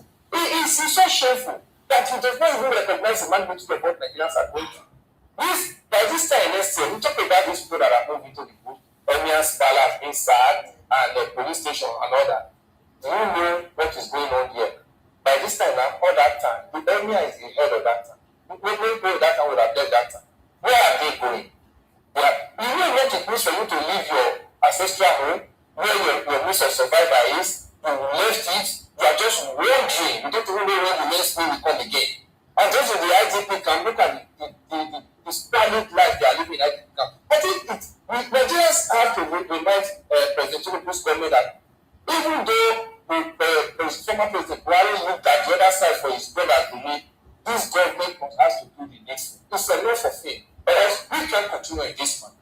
Prince Francis, now, one would think that with American governments in Nigeria providing intelligence and all of that, we should have an impact in some of these crimes that we see. At least the military should have intelligence and know where they would strike next. Be it bandits, be it terrorists, be it insurgents, be it Boko Haram, whichever one. There should be intelligence. Now, we are not privy to the intelligence that the military might have gotten. But locals said, look, that they saw the signs. The bandits in the forest, the increasing number of the bandits pointed to signs that, look, something was about to happen. The locals didn't say. And then they flagged it. They made some complaints, but nobody came to their rescue. How do we... Let's talk about intelligence now and reaction to intelligence that is being provided. Is it deliberate that certain individuals, authorities that should, like the police and the military, that should carry out, that should execute when intelligence is given to them, are lackadaisical about it? Do you think that's deliberate? Or is it that they're not certain of the intelligence that is being provided?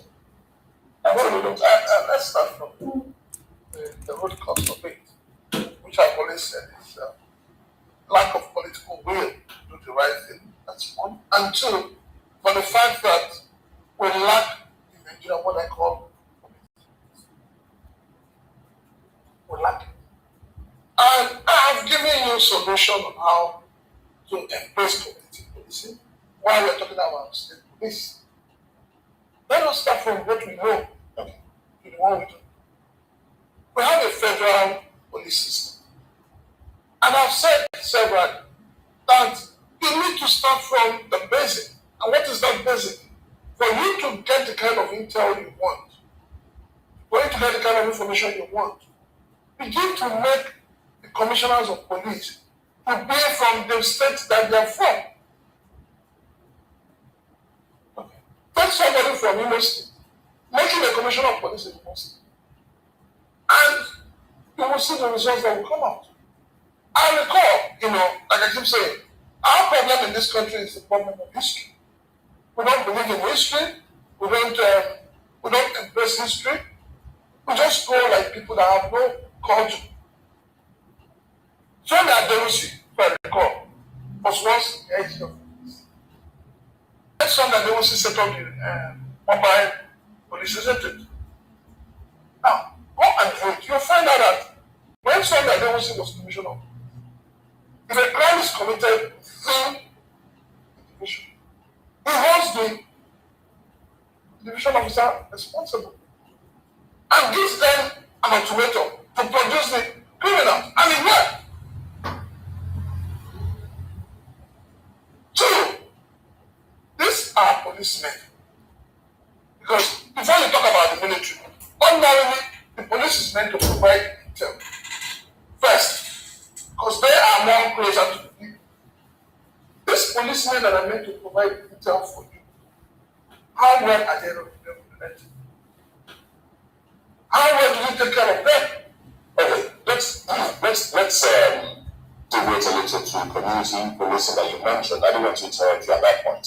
I wanted you to land on your first. Talking about community policing, let me say which I belong, and then I'll go to Taiwan. Sunday Adeyemo, more popularly known as Sunday Igbo, has initiated the introduction of a group, Mureko, which translates to the tail of a tiger, or tiger lion. But basically, a paramilitary group to comb the forest and deal with those hiding in there, insurgents and the rest of them. And he says they're waiting for government approval. Now, if we have the government approves Mureko, and then we have what's the other one now? Amateku. Amateku. And then forest guards. And then we have the forest guards. And then we, would that be enough? Okay. To help? It's not about, see, for me, I would say that Nigeria, whether we like it or not, is becoming a country where non-state actors are becoming more powerful than the state. And you will not continue to empower non-state actors. If Sunday Igbo has 50,000 workforce, what is wrong in incorporating them under Amadu? I think the language is different. Control. No. You see, what we need is political will. Let us not create more monsters as we move on. Okay. And I'm saying this from the experience from high.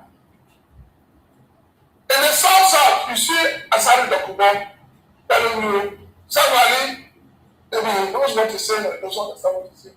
But somebody has told you that he has his own militia. Now, in the Southwest, you want to create your own. And you hand it over to an individual. In the Southeast, when they created the Rubago, we saw what came out of it. That people are still complaining and people are still crying. This is not the kind of community policing we're talking about. Don't forget the So this is what kind of community policing we're talking about. We're talking about community policing that is controlled. But exactly. I like the fact that you brought control back one. That is control. And that is why I want to ask you, please. Sorry, I want to ask you. You talked about making the state commissioner of police of every state come from that state. Yes. Now, in that scenario, when will the commissioner of police report to the governor or to the inspector general of police? Because that seems to be the bane of the problem. Control. Who controls? When you have a commissioner of police for the state, you must see the problem we're having here is authority. Control. You must have, because of the peculiar nature of Nigeria today, you must have dual reporting. It will work. It will work.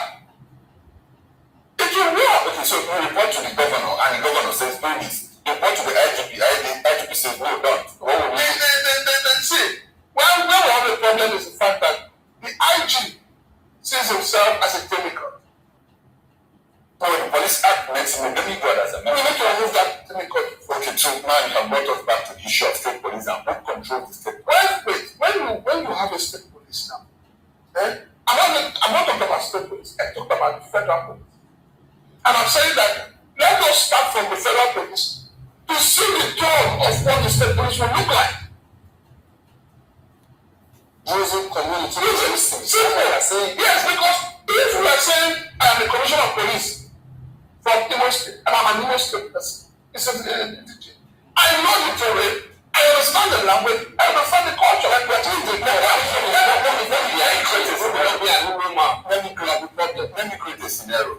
Now, a bandit was arrested in some parts of Oyo State. They took him to the professional police headquarters. In the evening, in the morning, when they went back, orders had come from above for that man to be released. And he was released. Now, this is where it starts. The commissioner of police in that state, if you arrest a high flight criminal, you do not take him to a divisional, you take him straight to commissioner's office. Because every commissioner's office has a detention facility. And the IGP says, let them go. What will you do? Let it now become that the IG is saying it. That is what happens everywhere. Let it be that the IG is saying it. So the IG will not take responsibility. Because how are you sure that it is not a politician that has called the DPO to release that person? I'm not coming from the IG. So when you have that kind of situation, the IG that wants that person released will also pass the same information down to the governor. We must have a reporting system. There must have a synergy between the IG and the governors. Because this IG of the governors always claiming that they are two security officers by mouth, not by action. We need to eradicate it. In 2012 or 13, the Ekpa Igbo massacre in Enugu State. The people got information that they were to be attacked. They reported to the governor, reported to the police. The governor would tell the police to go there. The police didn't go there. Eventually, when the attack happened, they got back to the governor. The governor called the state commissioner of police. The state commissioner of police said, let me get in touch with the IGP. The IGP and the president, who were there, kept him online for like 4 or 5 hours without getting back to him. At that point, the state commissioner of police couldn't do anything. Okay. And so, by the time the governor, was embarrassed and frustrated, he backed out. And so, after the massacre, the state police had to go there to arrest natives that had mobilized. It happened. This is also a country where the president gave directives to the military to move, gave instruction to the IGP to move to, was it in Boronu then? Where there was a massacre. In Benue. In Benue. You know were there consequences? That is, so the problem is that political will means that there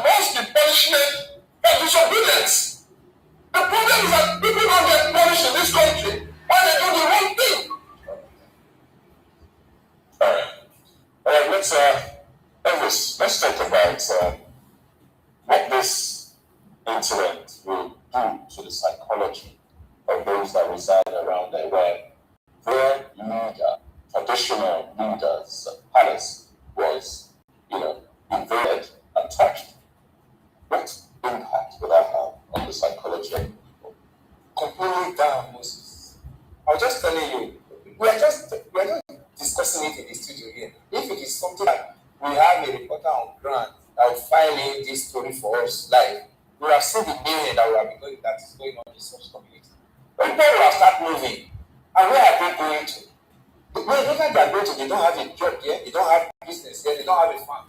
So they are going out to go and start relying on already impoverished Nigerians that cannot even make out a living on their own. This is this displacement. This displacement has gone around all over Nigeria. And this displacement is what we are talking about now.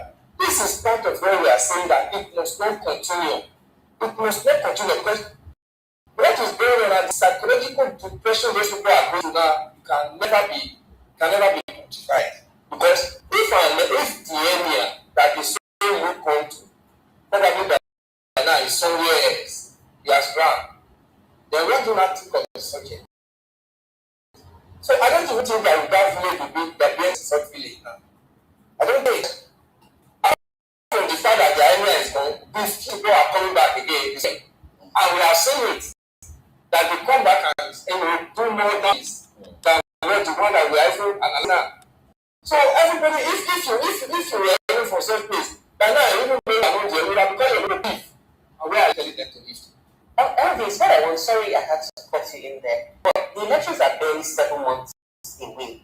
And it appears, I mean, when you look at the trajectory, it appears as though this insurgency and all of this will only get worse even as the months go by. Do you see this election even happening? I mean, the general election, this seems to be the focus of the politicians. Do you see it even happening? Taking place in parts of, I know you're not to go here, but do you see it even happening? The government of the day must make the election to happen. The election is not happening in Nigeria. In 2014 to 2015, it was worse. It was like this. When they started calling Jonathan names, in that getting clueless and all of that, he should resign. Jonathan did it. And we should that before the 2015 general election, there was no local government in Nigeria that the election did not take place. That same magic, Jonathan, turn around there. Tinubu should go and consult him now because this is the thing Nigerians will faith. They should not begin to call 1 million, 110 million and tell you that this people like people can vote people that are displaced in their respective homes that they voted even when they did not vote. So nobody should capitalize on using their PVCs because of what they are going through now to now manipulate the result of the 2027 general election.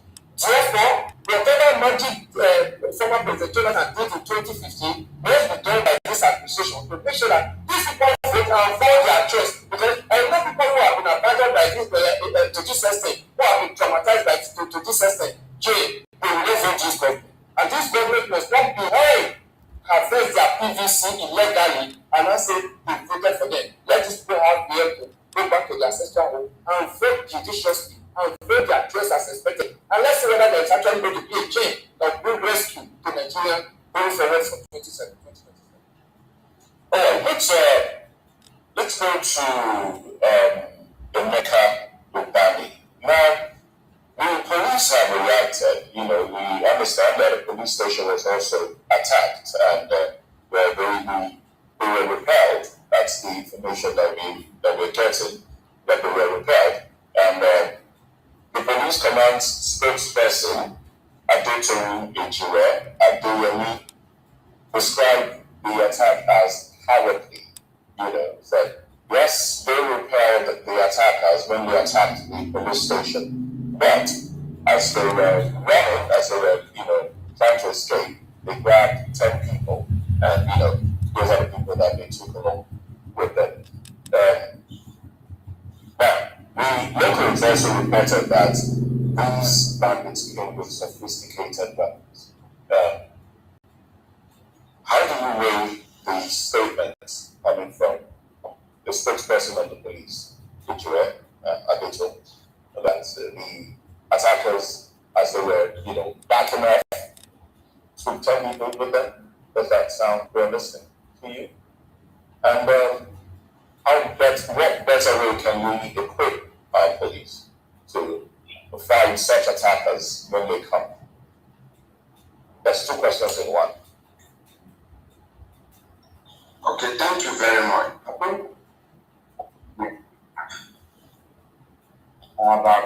Our government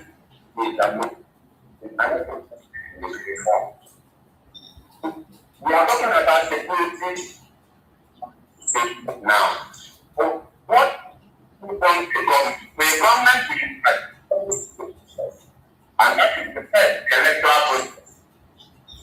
Government imagine through an electoral process, first about invested in you can imagine through the reform process, and not any reform in any of the sector. Be security, be judicial. So look at what we are having today. That's why it's so here. Can you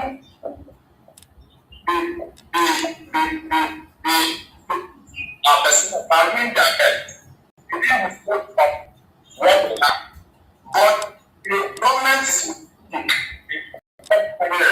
you can't blame them because they are not produced from the elections. And the election is coming up, the president putting governors recruitment. So when the security agency during elections, well, when you imagine for them to do something different from the security. But some of the things you see happening to is like they see the process of election because the security are also involved.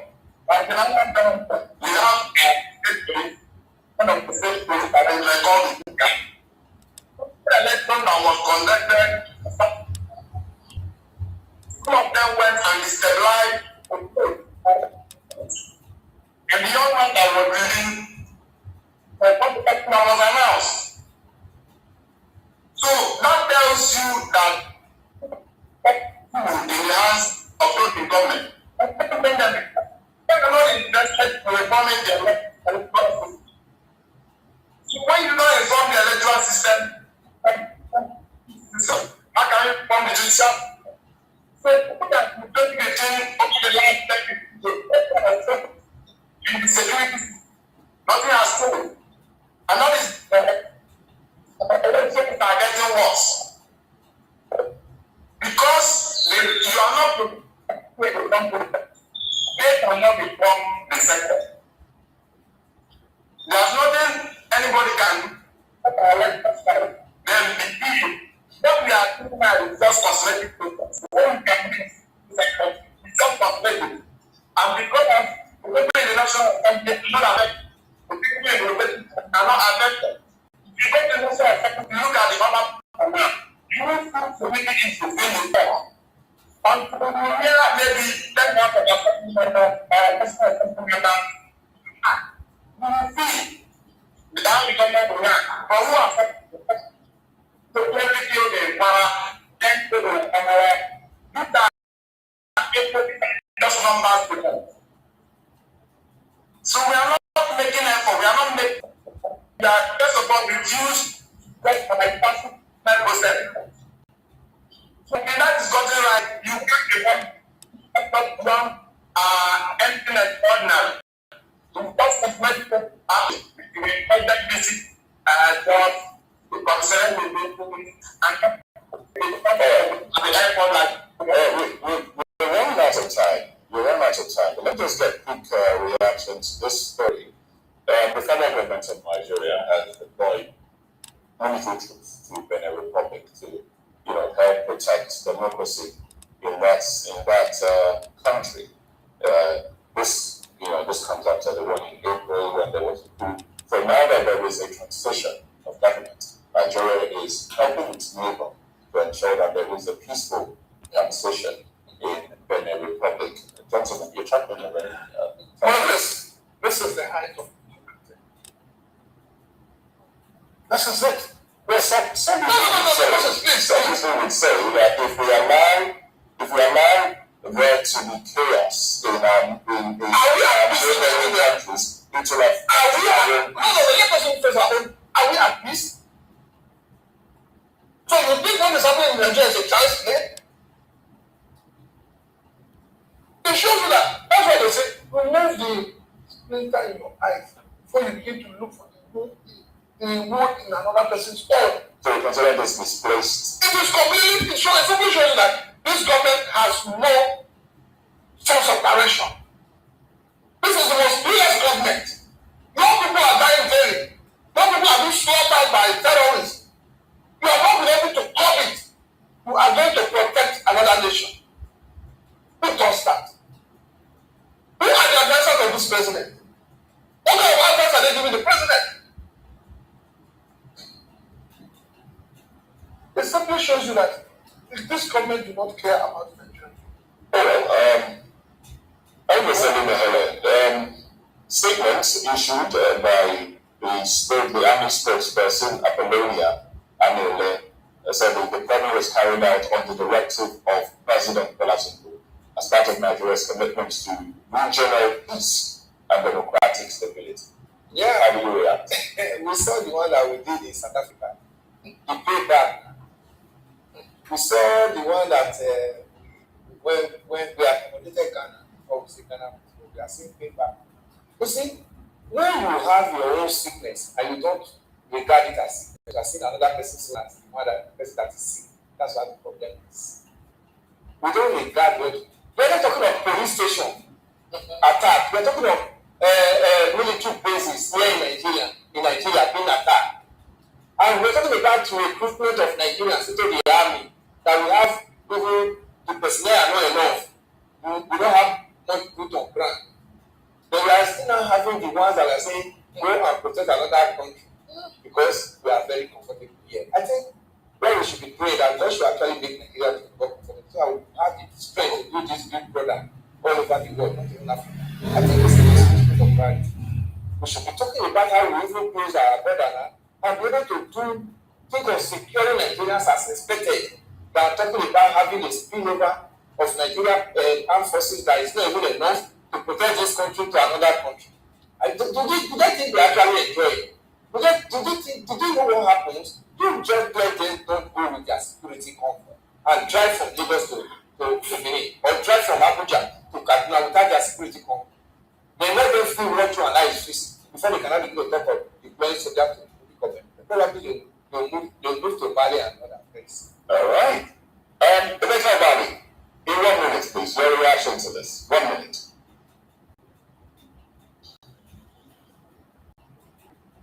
Please, I didn't get that right. Okay, we're just talking about deployment of Nigerian military to protect the peaceful transition of government in the Republic. And we've had the analyst in the studio react, so just getting your reaction in 1 minute as we wrap up. Of course, that's it. To be charity must begin at home. Big brother, we are not really we are really being alone. I think it's just politics. We need to get the politics, I understand that. But in Nigeria, it doesn't we are going out to make sure when we are done the bit.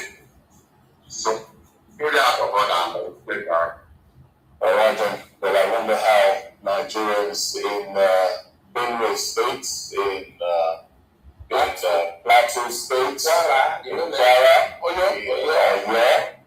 wonder how these Nigerians will feel hearing that Nigerian government sent troops to ensure peaceful transition of government in Benin Republic. While back home, we are being chased out of their ancestral lands and chased into IDP camps and the rest. Farmers cannot even go to farm. I was here, I did say, when he visited his own farm, his farmers were sitting back at home. Nigerians are looking for food to eat. We're importing apples. Oh well. Elections are around the corner. Thank you very much, gentlemen. Thank you very much. Emeka Ubani Uja. You have heard them. These are what we always show you here is the decay of the zoological republic. So when we say that Nigeria is gone, you will understand that we are not just saying it out of anger or we're saying it out of hatred. It is a fact. And that is why I go to their media to bring the information from them. Just maybe when you hear from them, you might begin to believe what we are saying. Every single day you go to their media, you will see a confirmation that Nigeria is a failed state. And it's irredeemable. So wherever you are, mostly as a Biafran, you must be strong. I saw a message from Engineer Baribe. Engineer Baribe is now calling for armed resistance, that Biafran should arm themselves, that what is coming will be worse than the civil war. The 17 months in Nnamdi can have been shouting, we have been shouting, and they call us evil. The same Engineer Baribe who was in the house abusing Mazi Simon Ekpa, today he is calling for Biafrans to arm themselves. The same Engineer Baribe who was abusing Mazi Simon Ekpa in the house, calling for his arrest, today he is calling for the Biafrans to arm themselves. You haven't seen nothing yet. The evil that men do, live with them. We are going to deal with that program properly tomorrow. Tomorrow we will speak about the press release of Engineer Baribe. We will talk about it. It's a breaking news. We will discuss it tomorrow. What Engineer Baribe is calling for Biafrans to arm themselves. In his own word, that what is going to happen will be worse than what happened in the Civil War. Tomorrow, join us tomorrow program in the morning. We will bring out that video and we will dissect it. Tomorrow, these are people who pretend to like you, they don't like you. When they see somebody come forward because it is not them, they come against it. Engineer Baribe was in the front line of attack. I will not say much. Tomorrow, we're going to deal with that. Thank you so much for being part of the program. I appreciate every one of you that have connected this program. See you tomorrow morning by the grace of Chukwukama. Thank you and stay blessed. May Chukwukama guide and protect you and protect our leaders. Mazen Nnamdi and Mazen Simon. Good night, everybody. Good night. Bye.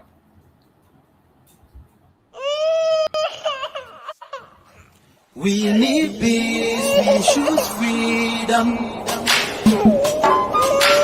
We need peace, we choose freedom.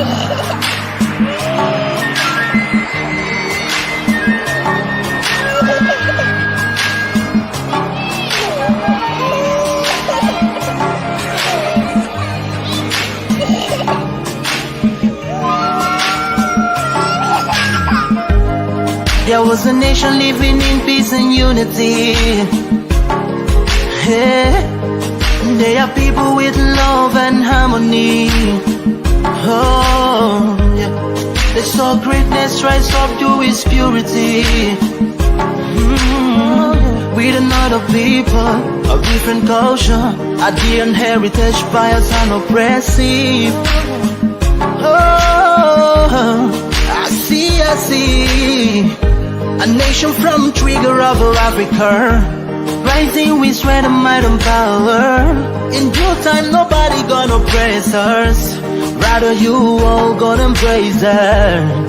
With your flag, with your flag, with your flag, with your flag. Oh, yeah. Let the tears of our mothers who lost their children be heard. Let the blood of our heroes speak from now till forever. Let the whole wide world know Biafra is our home.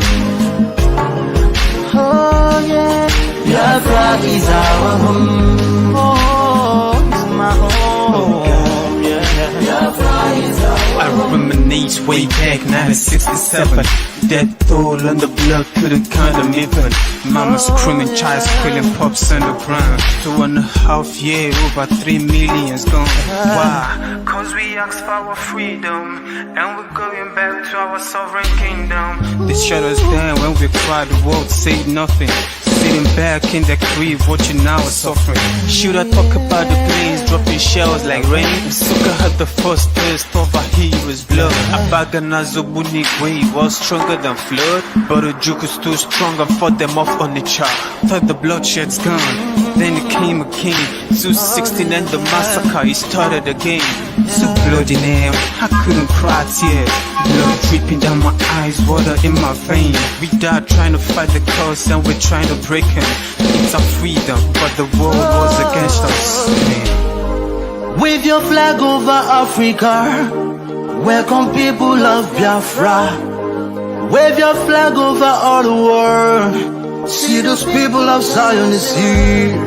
It is the nation that the Lord has chosen for the people of Zion.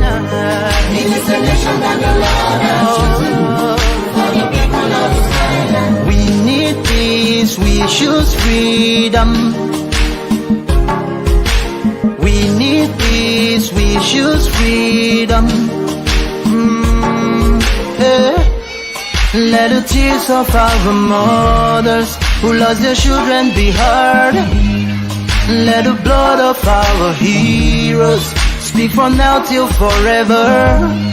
Let the whole wide world know Biafra is our home.